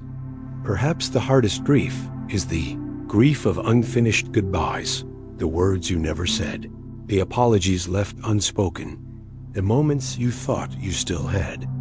These regrets can haunt you, layering guilt on top of sorrow. The Buddhist practice of loving kindness can help here. In meditation, you send words of love where they could not go in life. May you be at peace. May you be free from suffering. Thank you. I forgive you. Please forgive me. These words, though silent, have power. They release the grip of regret. They allow you to close chapters that never found closure. They remind you that love continues beyond words, beyond time. Over and over, Buddhist teaching returns to the truth that life is precious because it is impermanent. If everything lasted forever, perhaps we would take it for granted. But because everything passes, every moment matters. Grief, then, becomes a teacher of urgency, not frantic urgency, but sacred urgency. It whispers, "Do not wait to say, 'I love you.' Do not postpone kindness. Do not assume tomorrow is guaranteed." Grief sharpens the value of today, of now, of this breath. In this way, grief can awaken us to life itself. There is also freedom hidden in grief. At first, loss feels like chains. But in time, it reveals the truth that nothing can truly be possessed. You cannot own another person, not even through love. You cannot own time, not even through longing.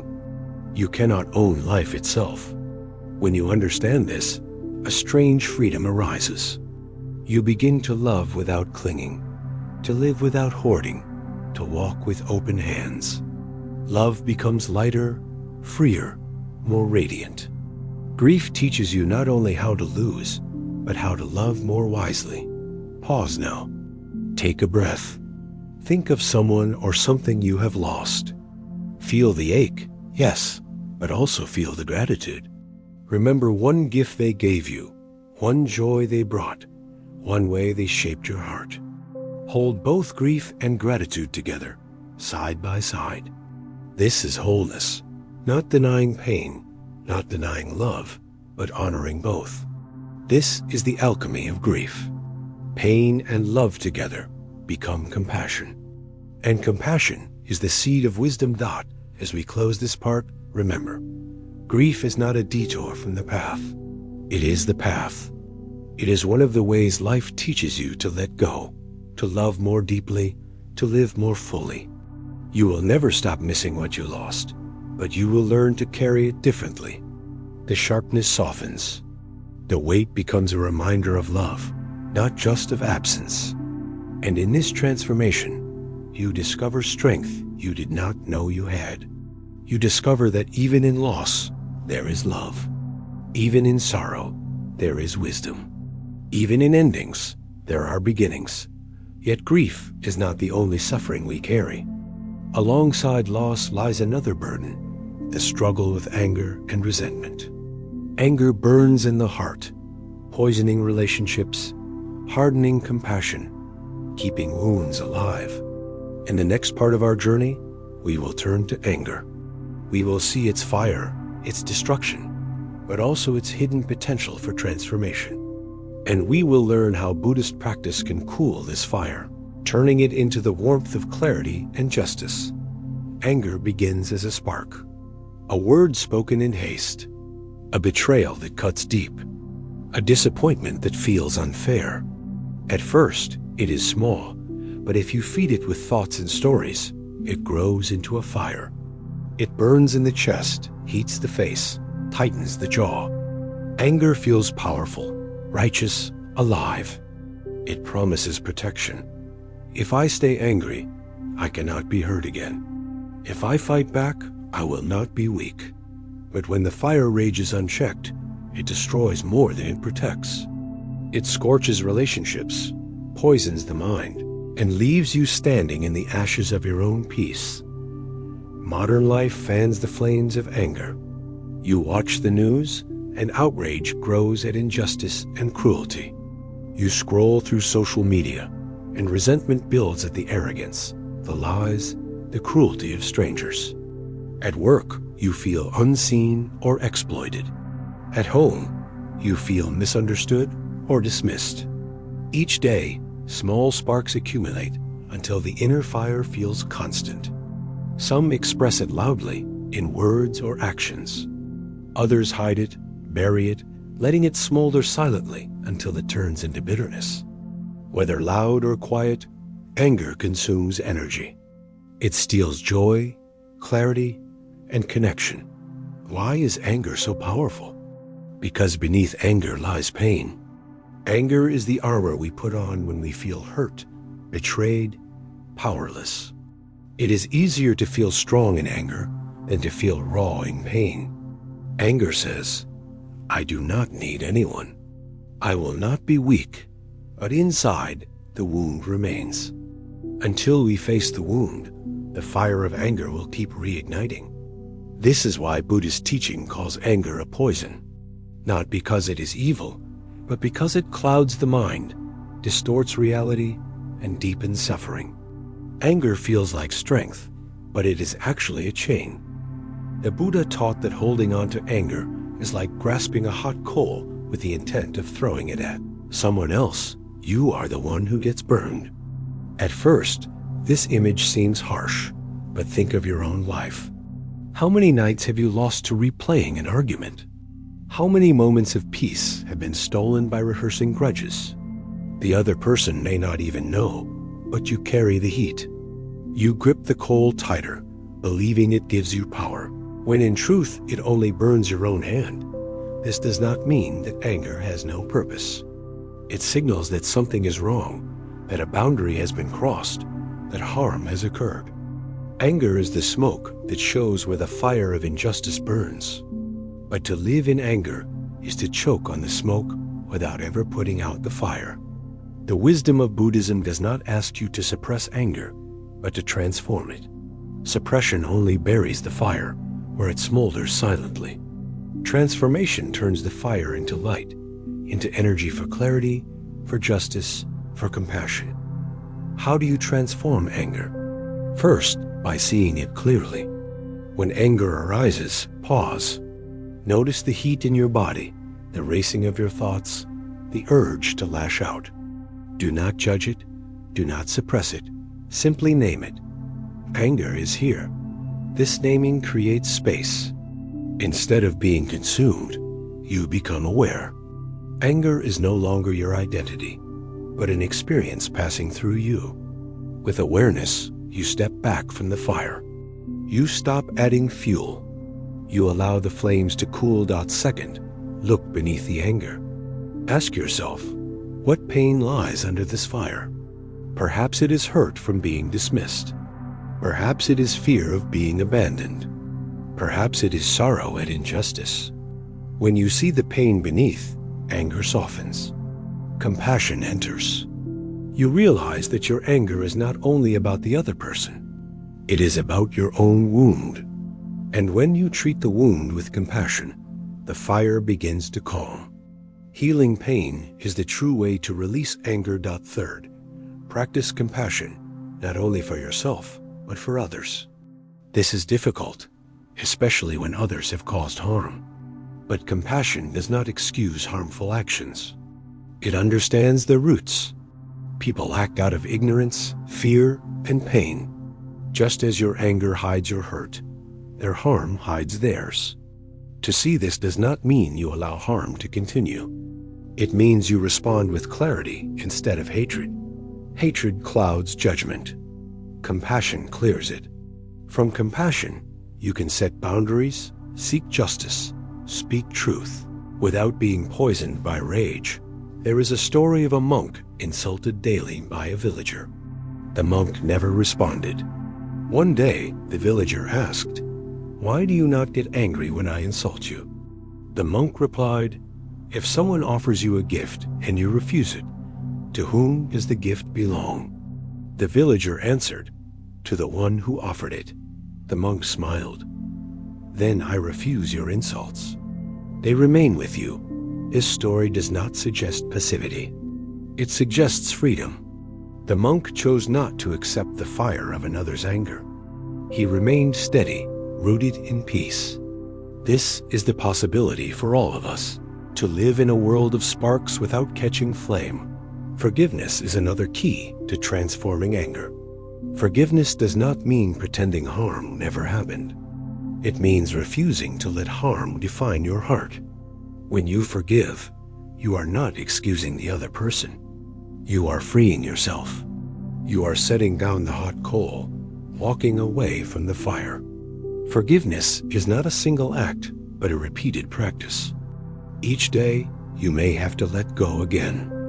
But each act of release lightens your burden, cools your fire, restores your peace. Mindfulness meditation is a powerful tool here. Sit quietly. Notice the anger rising. Instead of pushing it away, observe it like a storm. Feel its heat, its energy. Then breathe into it. Imagine the breath as cool water, soothing the fire. With each breath, the flames calm. With each moment of awareness, the storm passes. Anger loses its grip, not because you fought it, but because you allowed it to rise and fall. You discover that beneath anger, there is always stillness waiting, like the calm sky above the storm. Pause now. Think of a grudge you carry. Feel the weight of it in your chest. Notice how it burns, how it drains you. Then imagine setting it down. Imagine your hand releasing the coal. Imagine your heart opening, spacious and free. This is not weakness. This is strength. To cling to anger is easy. To release it is courageous. To release it is to reclaim your peace. As we end this first half of part 7, remember, anger is not your enemy, but your teacher. It shows you where you hurt, where you fear, where you cling. If you meet it with awareness, compassion, and forgiveness, anger transforms. The fire that once destroyed can become the fire that illuminates. It can fuel justice, wisdom, and love. But only if you hold it wisely, only if you refuse to be consumed. This is the path, not suppression, not indulgence, but transformation. Anger feels like fire, but fire can be used in many ways. Left untended, it spreads and destroys. Controlled wisely, it warms, cooks, and gives light. The Buddha never taught us to fear our emotions or to suppress them. He taught us to understand them. To see anger as energy is to open the possibility of transformation. The same force that once burned can become the force that fuels clarity, courage, and compassion. The key lies in how you meet it. One practice for transforming anger is mindful pause. When you feel the fire rise, your first impulse may be to act, to shout, to strike, to lash out. The pause interrupts this chain. You stop, breathe, and create space. Even a single breath can shift everything. In that breath, you notice the tightness in your chest, the stories in your mind, the urge in your body. You see anger not as your identity, but as an experience. With this awareness, you can choose your response instead of being enslaved by reaction. The pause turns fire into light. Another practice is compassion meditation for those who have hurt you. At first, this may feel impossible. The wound is too deep, the betrayal too sharp. But compassion is not a gift to them. It is medicine for you. Begin simply. May I be free from anger. May I find peace. Repeat it until your heart softens toward yourself. Then slowly extend it outward. May they be free from ignorance. May they find peace. You may resist at first, but with practice, your heart opens. You begin to see that their harm comes from their own pain, their own blindness. Compassion does not erase responsibility, but it dissolves hatred. It cools the fire. The Buddha once compared anger to a torch carried against the wind. It burns the one who holds it most. Compassion is like turning the torch around, lighting the path instead of burning yourself. When you cultivate compassion, you see anger clearly, but you do not feed it. You use its energy to illuminate understanding, to guide wise action. This is how anger transforms from poison into power. Resentment is anger's long shadow. Where anger is hot and immediate, resentment is slow and heavy. It is anger carried over days, months, even years. Resentment hardens the heart, turning memories into prisons. You replay the wrong again and again, keeping the wound fresh. The other person may have forgotten, but you carry the weight. Resentment promises justice, but it delivers only suffering. Each day you hold it, you give your peace away. Each time you rehearse the story, you deepen the groove of bitterness. How do you release resentment? By changing your relationship to the story. Instead of repeating, "They hurt me, they hurt me," shift to, "I am healing, I am free." Instead of clinging to the past, bring your attention to the present. Each time resentment arises, notice it, breathe, and gently return to now. It may return 100 times, but each time you redirect, you weaken its hold. Slowly, the grooves of bitterness fade, replaced by grooves of peace. Forgiveness is the practice that dissolves resentment. Again, forgiveness does not deny harm. It does not force reconciliation. It does not mean you must allow the person back into your life. Forgiveness is an inner act. It is the decision to stop drinking the poison. It is the moment you set down the coal. You may still feel sorrow, but the heat is gone. The wound becomes a scar, tender but no longer burning. Forgiveness frees you from being defined by what was done to you. It returns your power to you. Think of the image of the lotus. The lotus grows in muddy water, yet rises above it, blooming pure and beautiful.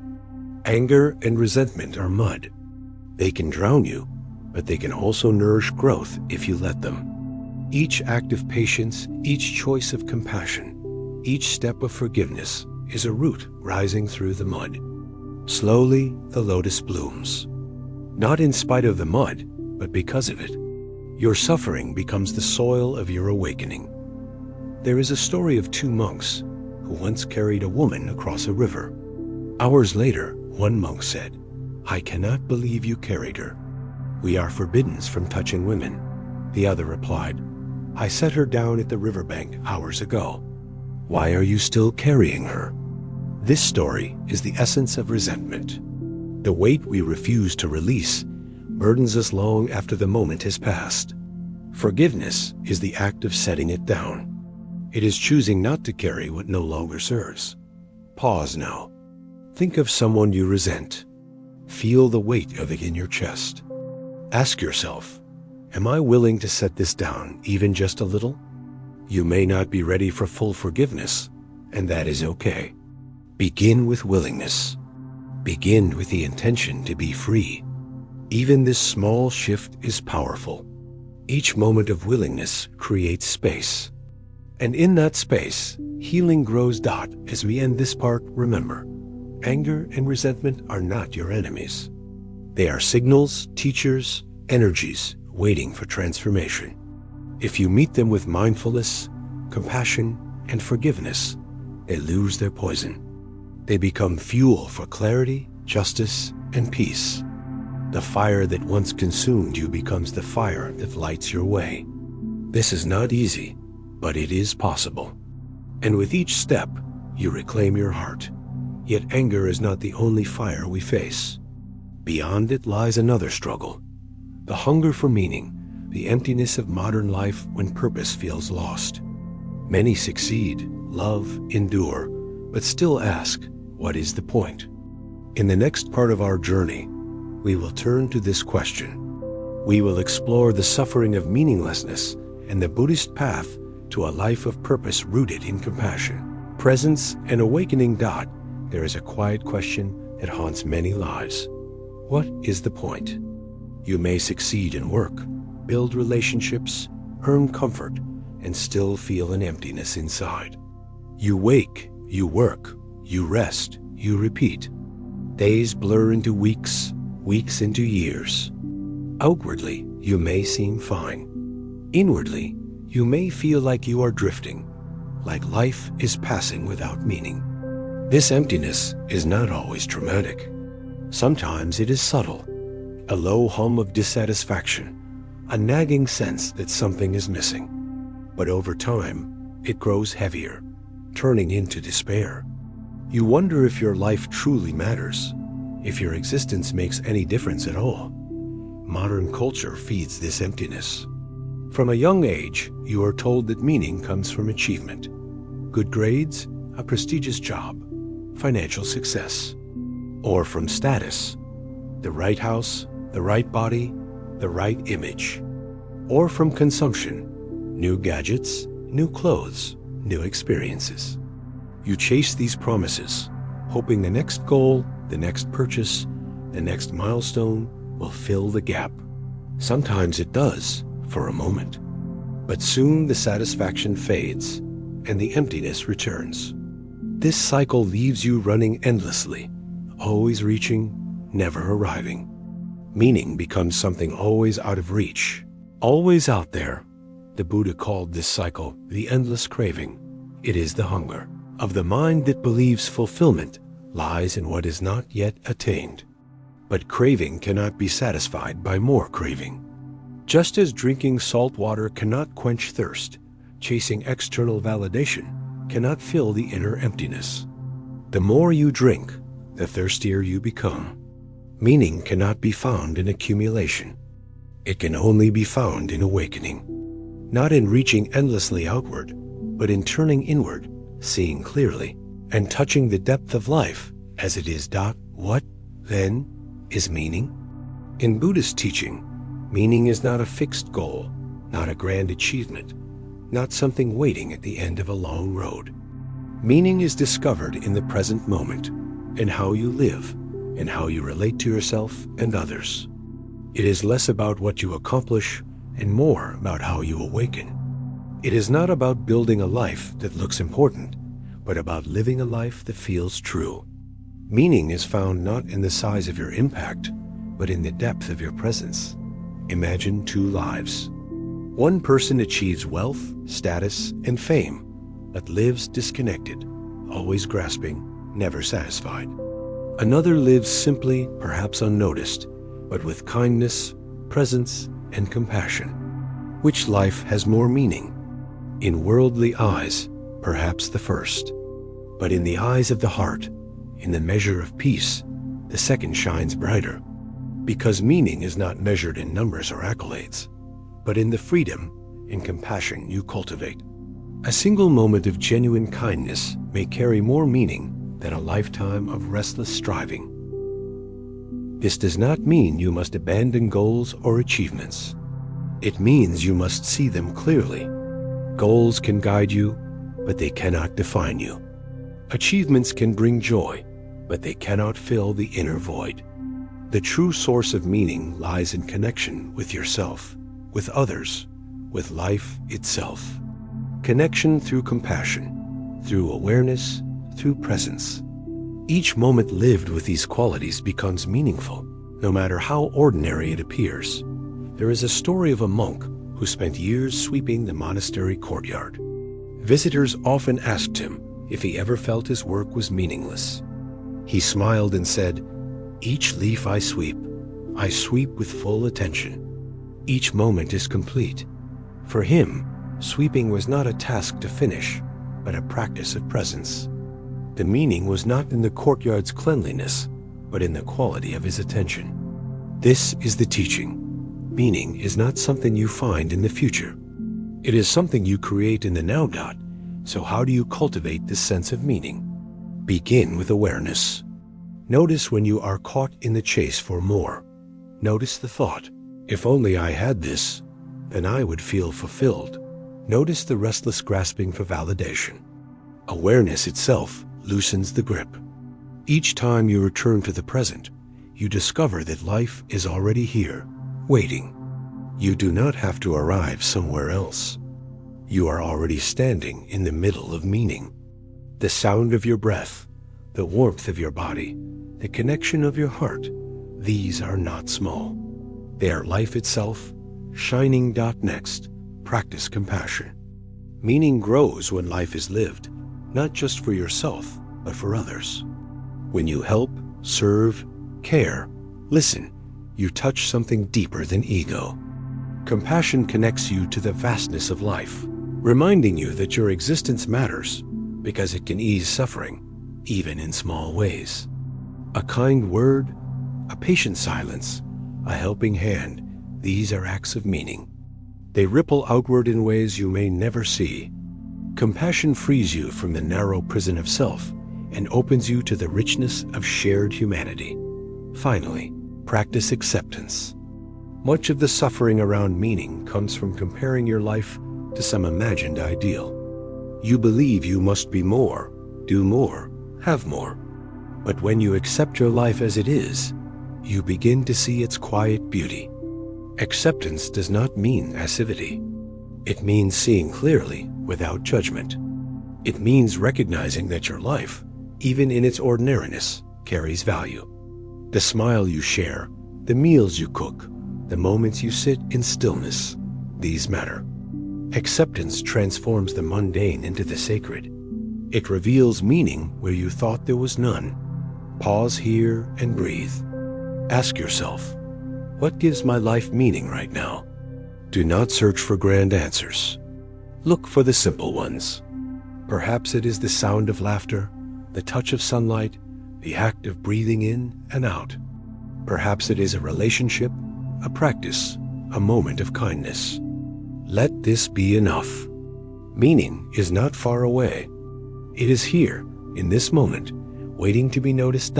As we end this first half of Part 8, remember, the search for meaning is not a journey outward, but inward. It is not about becoming someone else, but about awakening to who you already are. The emptiness you feel is not a flaw. It is an invitation to stop chasing, to stop grasping, to stop waiting for life to begin. Life is here. Meaning is here. Your task is to see it, to touch it, to live it. And in that living, the question, what is the point, transforms into the answer. This moment is the point. Emptiness, when misunderstood, feels like despair. But emptiness, when understood, becomes freedom. In Buddhist teaching, the word emptiness does not mean nothingness or hopelessness. It means the absence of fixed identity, the absence of permanence, the absence of self that must endlessly prove its worth. When you realize that life has no fixed script, no rigid essence, you also realize that life is wide open. You are not trapped in one role, one path, one definition of success. You are free to create, free to love, free to live with awareness. What once felt like meaninglessness becomes the soil of possibility. Many people believe meaning comes only from great achievements, writing books, leading movements, changing the world. But meaning does not always shout. More often, it whispers. It whispers in the parent who wakes at night to comfort a child, in the nurse who holds a hand in silence, in the neighbor who shares a meal, in the stranger who smiles with kindness. These moments rarely make headlines, but they are the fabric of life. They matter deeply, not because they are grand, but because they are real. Meaning is not measured in size, but in sincerity. There is a teaching that says, when you take care of the present moment, the future takes care of itself. This is also true of meaning. If you live with awareness, compassion, and integrity in this moment, your life naturally becomes meaningful. You do not need to chase it. You do not need to fear its absence. Meaning arises like a flower when the soil is tended. It cannot be forced, but it grows naturally when you live with presence. Each breath, each step, each act of kindness becomes a petal of this flower. Together, they bloom into a life of depth and beauty. Still, the question remains, does my life matter? The fear behind this question is universal. We fear that our existence will be forgotten, that our efforts will vanish, that our lives will dissolve without impact. But consider this. A pebble dropped into a pond creates ripples that extend far beyond where it fell. You may never see how far they reach, but they keep moving outward. Your words, your actions, your presence create ripples too. You cannot measure them, but they exist. The kindness you show today may inspire someone years from now. The patience you practice may soften a heart in ways you will never know. Your life matters not because of recognition, but because of the unseen ripples of your being. The Buddha taught that the highest meaning of life is to awaken. To awaken is not to escape life, but to see it clearly. To awaken is to end the cycle of craving, to stop running after illusions, to live with freedom and compassion. This awakening is not reserved for monks in distant temples. It is possible for you, here and now, in the middle of your ordinary life. Awakening is not about abandoning the world, but about engaging it with clarity. It is about eating with awareness, walking with presence, loving with openness. In awakening, every moment becomes meaningful because every moment is lived fully. How do you walk this path of awakening? Begin with mindfulness. Mindfulness is the practice of being here, fully, without distraction. It is noticing the taste of food, the sound of the wind, the beating of your heart. It is listening without planning your reply. It is breathing without rushing to the next task. Each act of mindfulness transforms the ordinary into the sacred. Each moment of awareness becomes a jewel in the fabric of life. Mindfulness reveals meaning not as something far away, but as something always present. Next, cultivate compassion. Compassion shifts your focus from "what can I get" to "how can I give?" This shift is profound. When you live only for yourself, life feels small and empty. When you live for others as well, life expands. Compassion does not require grand acts. It begins with patience in traffic, kindness in conversation, forgiveness in conflict. Each act of compassion weaves your life into the larger tapestry of humanity. Meaning grows in this connection because you see that your life contributes to something greater than yourself. Finally, practice letting go. Much of the search for meaning is tangled in clinging to recognition, to success, to certainty. Letting go does not mean giving up. It means releasing the illusion that you must control everything, that your value depends on outcomes, that your worth must be proven. When you let go, you discover that meaning is not in the future, but in the freedom of now. You discover that you do not need to achieve anything to be worthy. You already are. Letting go reveals meaning as the natural state of a life lived with awareness. Pause here. Breathe. Ask yourself, if today were my last day, what would give this day meaning? Often, the answer is simple: to love, to forgive, to be present, to live fully. Meaning is not hidden in distant tomorrows. It is waiting in today, in this breath, in this heartbeat. The challenge is not to find it, but to notice it, to honor it, to live it. As we close this part, remember, the question, what is the point, is itself a doorway. It is the mind's way of saying, there must be more. And there is more not in accumulation, not in applause, but in awakening. The point is this moment. The point is presence. The point is compassion. The point is to live, truly live, with awareness and love. When you do, life no longer feels empty. It feels full, radiant, meaningful. And yet, even when meaning is touched, another struggle arises: the restless mind, always moving, never still. Many long for peace, but cannot quiet their thoughts. They sit to rest, and the mind races. They try to meditate, and the mind rebels. Restlessness steals the peace that meaning brings. In the next part of our journey, we will turn to this restless mind. We will learn how to calm its storm, how to sit in stillness, how to discover the deep peace that lies beneath the noise. For in stillness, the heart awakens more fully than anywhere else. The mind is a restless traveler. It leaps from memory to worry, from plan to regret, from fantasy to fear. You sit in silence for a moment, and suddenly the mind fills with noise. The grocery list, the argument from last week, the dream of tomorrow, the fear of failure. You tell yourself, stop thinking, but the thoughts do not stop. They grow louder, faster, more insistent. The more you fight them, the more they resist. The mind becomes like a spinning wheel, turning endlessly, pulling you along until you are exhausted. This restlessness is one of the great challenges of modern life. With phones buzzing, screens flashing, notifications chiming, you are trained to live in constant distraction. Every pause becomes an invitation to scroll, to click, to consume. The result is a mind that cannot rest. Even when you put the phone away, the habit remains. You look for stimulation, for noise, for something to fill the silence. Quiet feels uncomfortable. Stillness feels unbearable. And yet, beneath all this noise, the heart longs for peace.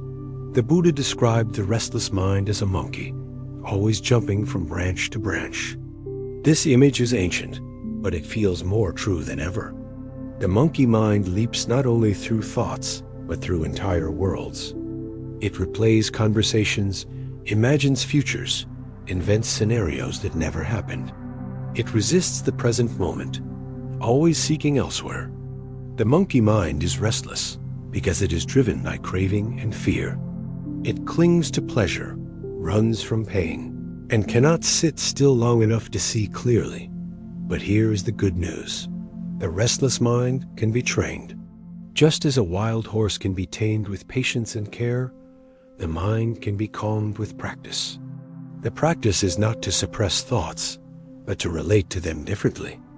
Instead of fighting the monkey, you learn to sit with it, to watch it, to let it tire itself out. Over time, the monkey grows calmer.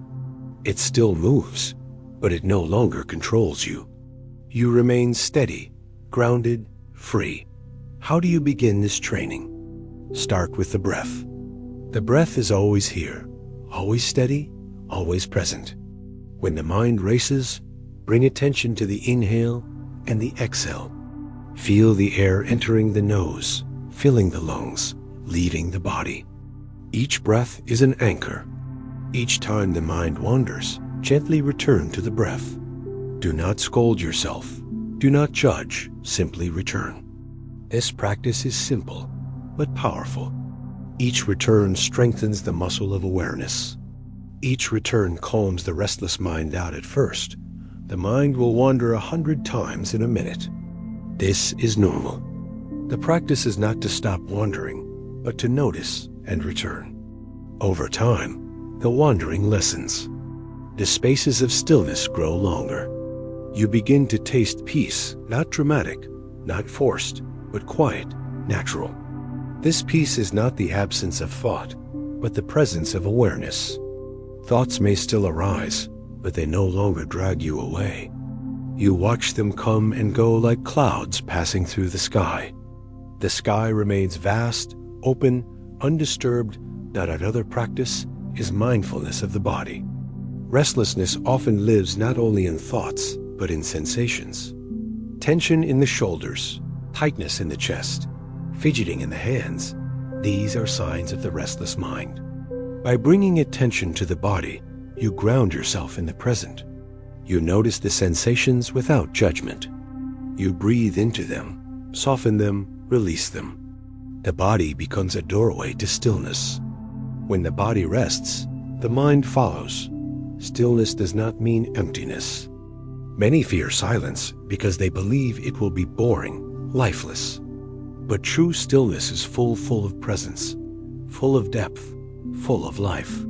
When the noise quiets, you begin to notice what was always here: the sound of the wind, the warmth of the sun, the beating of your heart. These simple experiences carry a richness that distraction hides. Stillness reveals that life is not lacking. It is abundant. The abundance is missed only because the mind is too restless to see it. There is a story of a monk who was asked what he gained from meditation. He replied, "Nothing.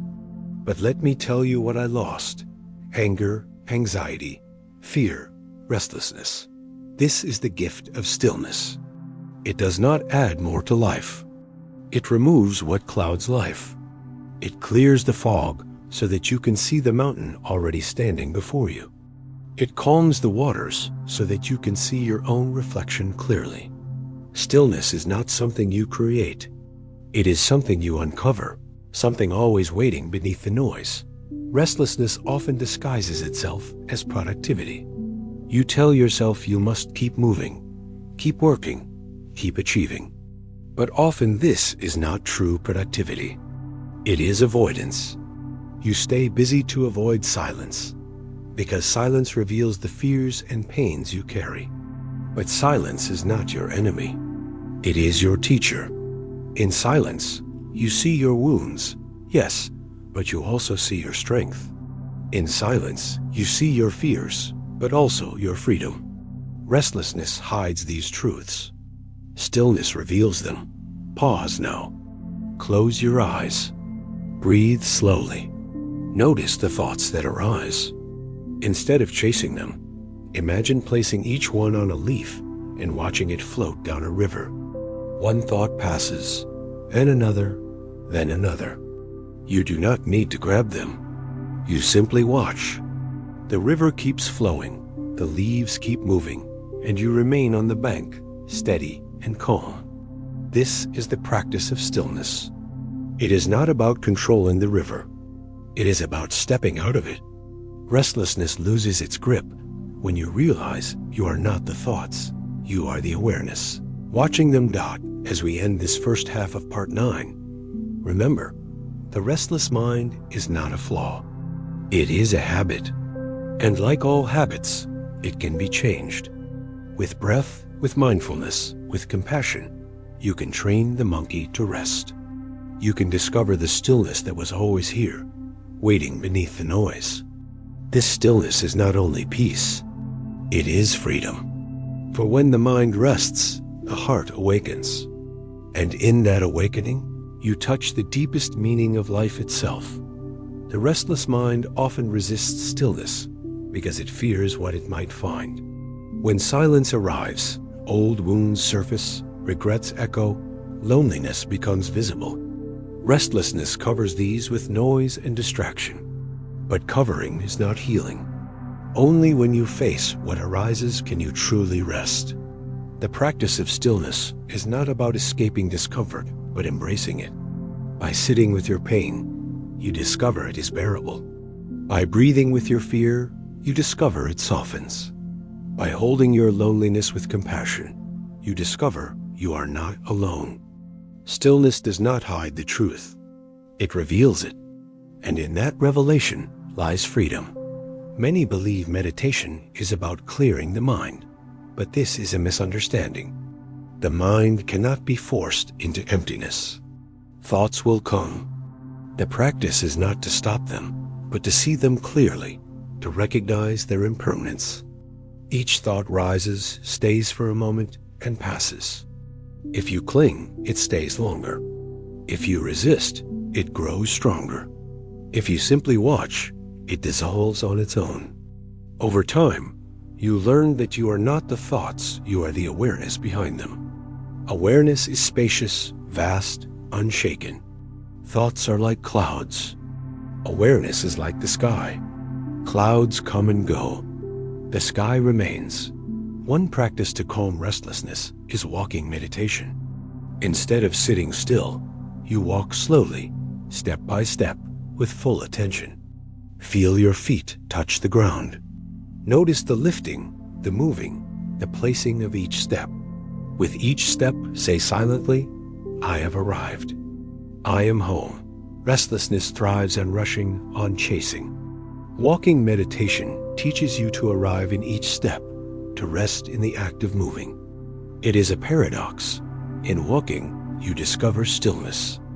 In movement, you discover presence. Another practice is deep listening. Restlessness often fills silence with inner chatter. But when you listen deeply to the wind, to the rain, to another person's words, the chatter quiets. You become absorbed in what is, not in what might be. Deep listening requires patience. You resist the urge to plan your response, to interrupt, to analyze. You simply receive. In this receiving, restlessness fades. The mind, no longer chasing or defending, rests in the simple act of being present. Stillness is not the absence of life. It is the fullness of life. In stillness, you notice the subtleties, the way light shifts across a room, the rhythm of your breath, the warmth of connection in a shared silence. Restlessness blinds you to these. It convinces you that life is always somewhere else. Stillness opens your eyes to the richness already here. And once you taste this richness, you no longer crave endless distractions. The present moment becomes enough. There is a story of a monk who sat by a pond each morning. Villagers would ask what he was doing. He answered, nothing. They laughed, thinking he wasted time. But he smiled. When I sit, the pond grows still. When the pond is still, I can see my reflection.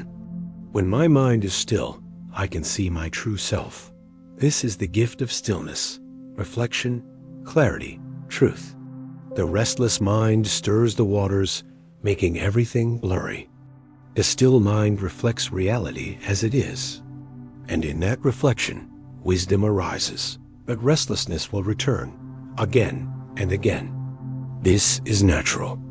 The mind is conditioned by years of habit, years of distraction. Each time restlessness returns, do not despair. See it as another opportunity to practice. Each return is a reminder. I am still learning, I am still training.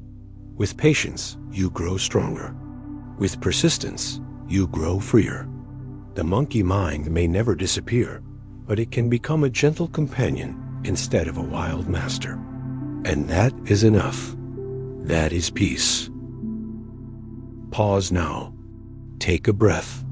Place your hand on your heart. Say silently, I am here. I am present.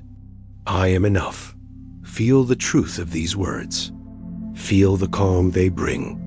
This is stillness, not an escape, not a performance, but a return.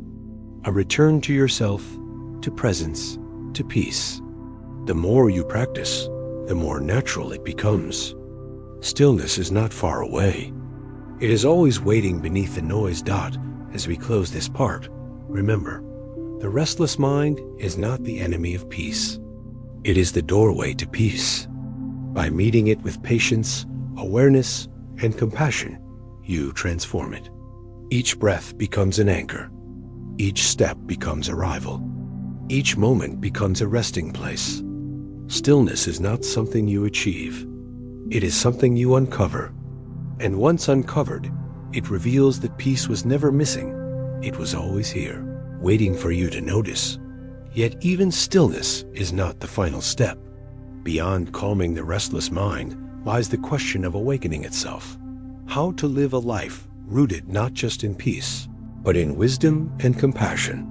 The final part of our journey will turn to this ultimate teaching. We will gather the lessons of suffering, love, loss, anger, restlessness, and discover how they lead to awakening. We will see that the end of suffering is not escape from life, but full presence in life. And we will find hope, courage, and freedom in the path that the Buddha illuminated for us all. At the heart of every human struggle lies a single question. Is freedom possible? Freedom not just from external chains, but from the inner ones: fear, anger, grief, restlessness, craving. We try to free ourselves through success, through control, through escape. Yet the more we chase freedom outwardly, the tighter the inner chains feel. The Buddha's teaching begins here, with the recognition that true freedom cannot be given by the world. It arises only when you awaken to the truth of your own mind and heart. Awakening is not a mystical state reserved for saints or monks. It is not a final destination far beyond reach. Awakening is simply seeing clearly. It is waking up from the dream of craving, the illusion of permanence, the lie that you are separate from life. To awaken is to open your eyes to the reality already here, that everything is changing, that suffering is born of clinging, that peace is possible through letting go. This seeing transforms how you live, how you love, how you meet each moment. The path of awakening is often described as the Eightfold Path: right view, right intention, right speech, right action, right livelihood, right effort, right mindfulness, right concentration. These words may sound heavy, but their essence is simple. They are not commandments, but guides. They show how to live in alignment with wisdom and compassion. They are not about rigid morality, but about freedom. Each step is a practice, a way of training the heart to let go of suffering and discover peace. Right view means seeing life as it truly is. You recognize impermanence, the presence of suffering, and the possibility of liberation. You stop expecting the world to give you lasting happiness and instead turn inward to cultivate peace. Right intention means living with kindness, with compassion, with a commitment to letting go of harm. You no longer act from greed or hatred, but from love. Right speech means speaking with honesty, with care, with awareness of the impact your words create. You use speech not as a weapon, but as a bridge. Right action means living ethically, treating others with respect, refraining from harm. It is not about perfection, but about integrity.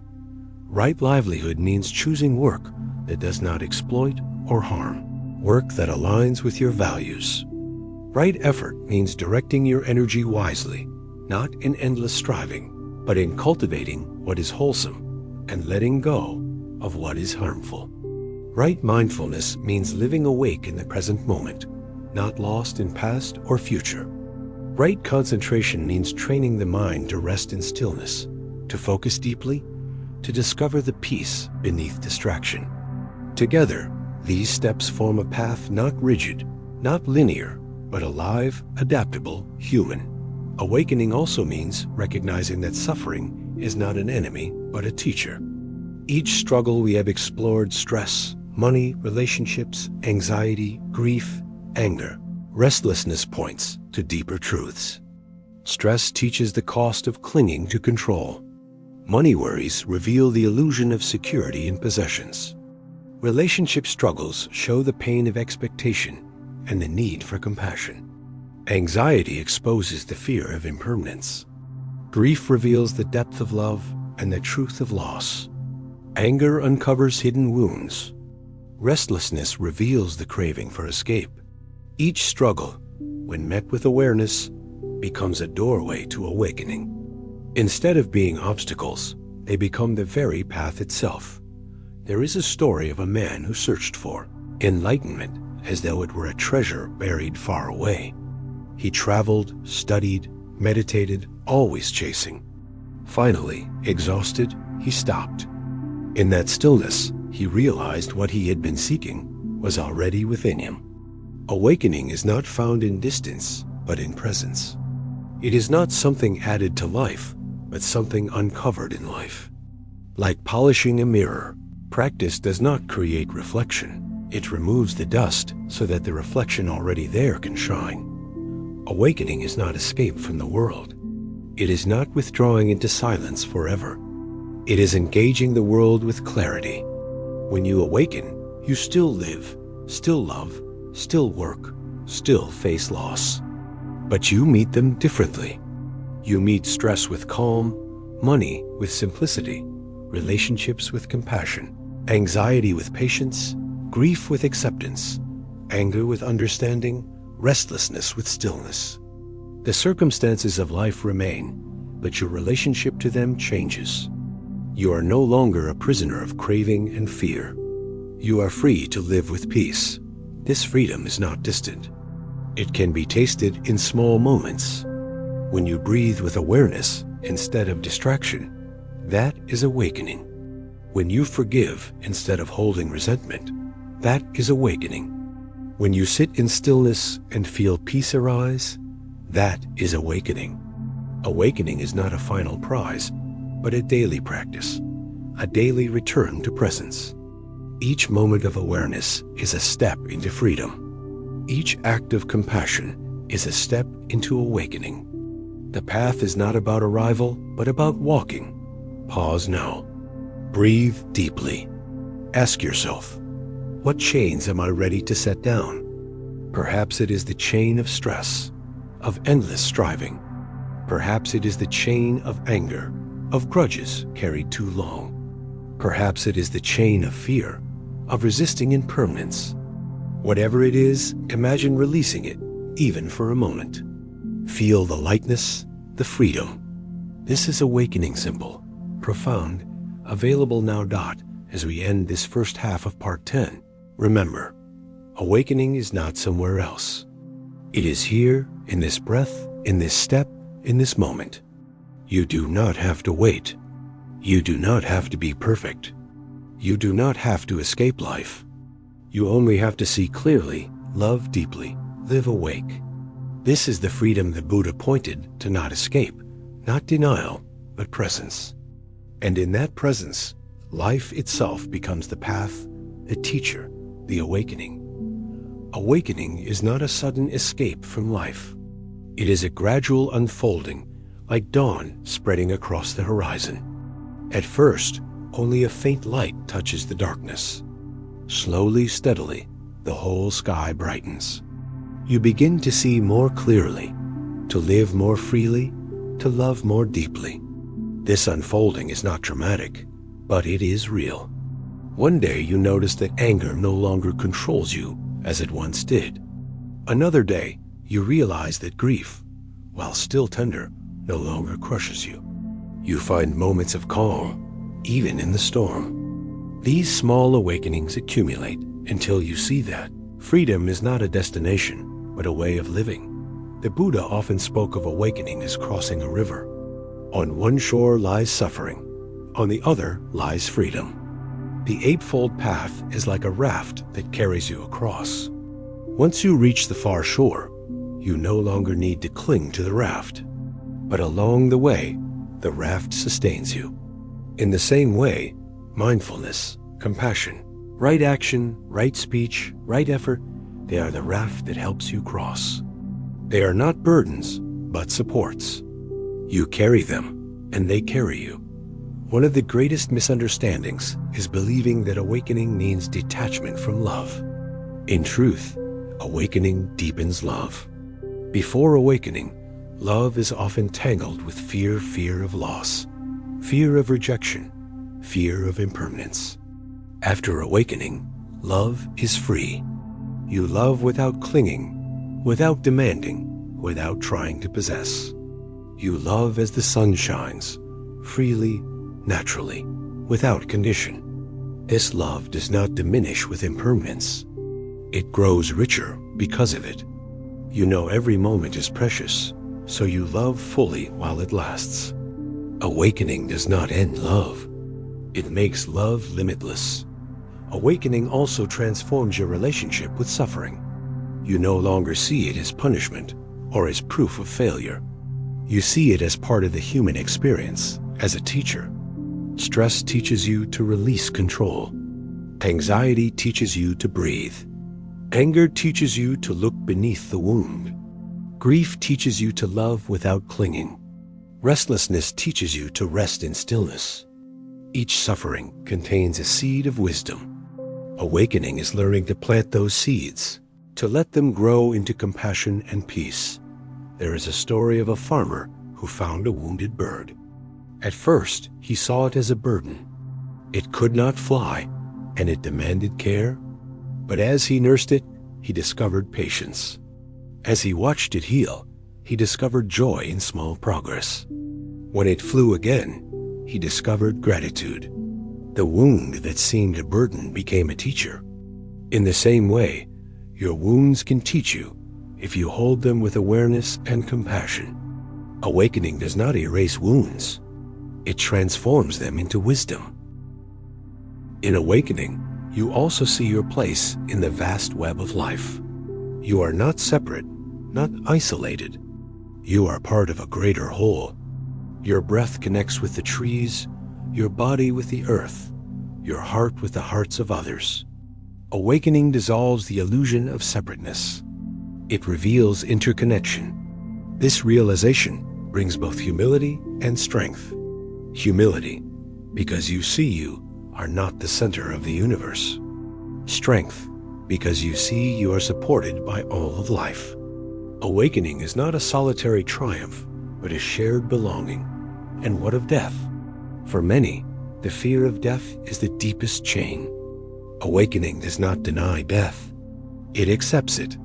It sees that death is not the opposite of life, but part of it. Just as day and night form one cycle, life and death form one whole. Awakening removes the terror of death by removing the illusion of permanence. You realize that while forms change, life continues. The body dissolves, but the love you gave, the kindness you shared, the ripples you created, they remain. Death is not the end of meaning. It is part of meaning. Awakening allows you to live fully now, without fear of the end. Pause now. Breathe. Feel your body resting here. Feel the breath rising and falling. Notice the stillness beneath the noise. This moment is awakening. Not grand, not distant, but simple, present, alive. You do not need to chase it. You are already in it. Awakening is not becoming someone new. It is remembering who you are. It is seeing clearly, loving freely, living fully. It is the freedom you have been seeking all along.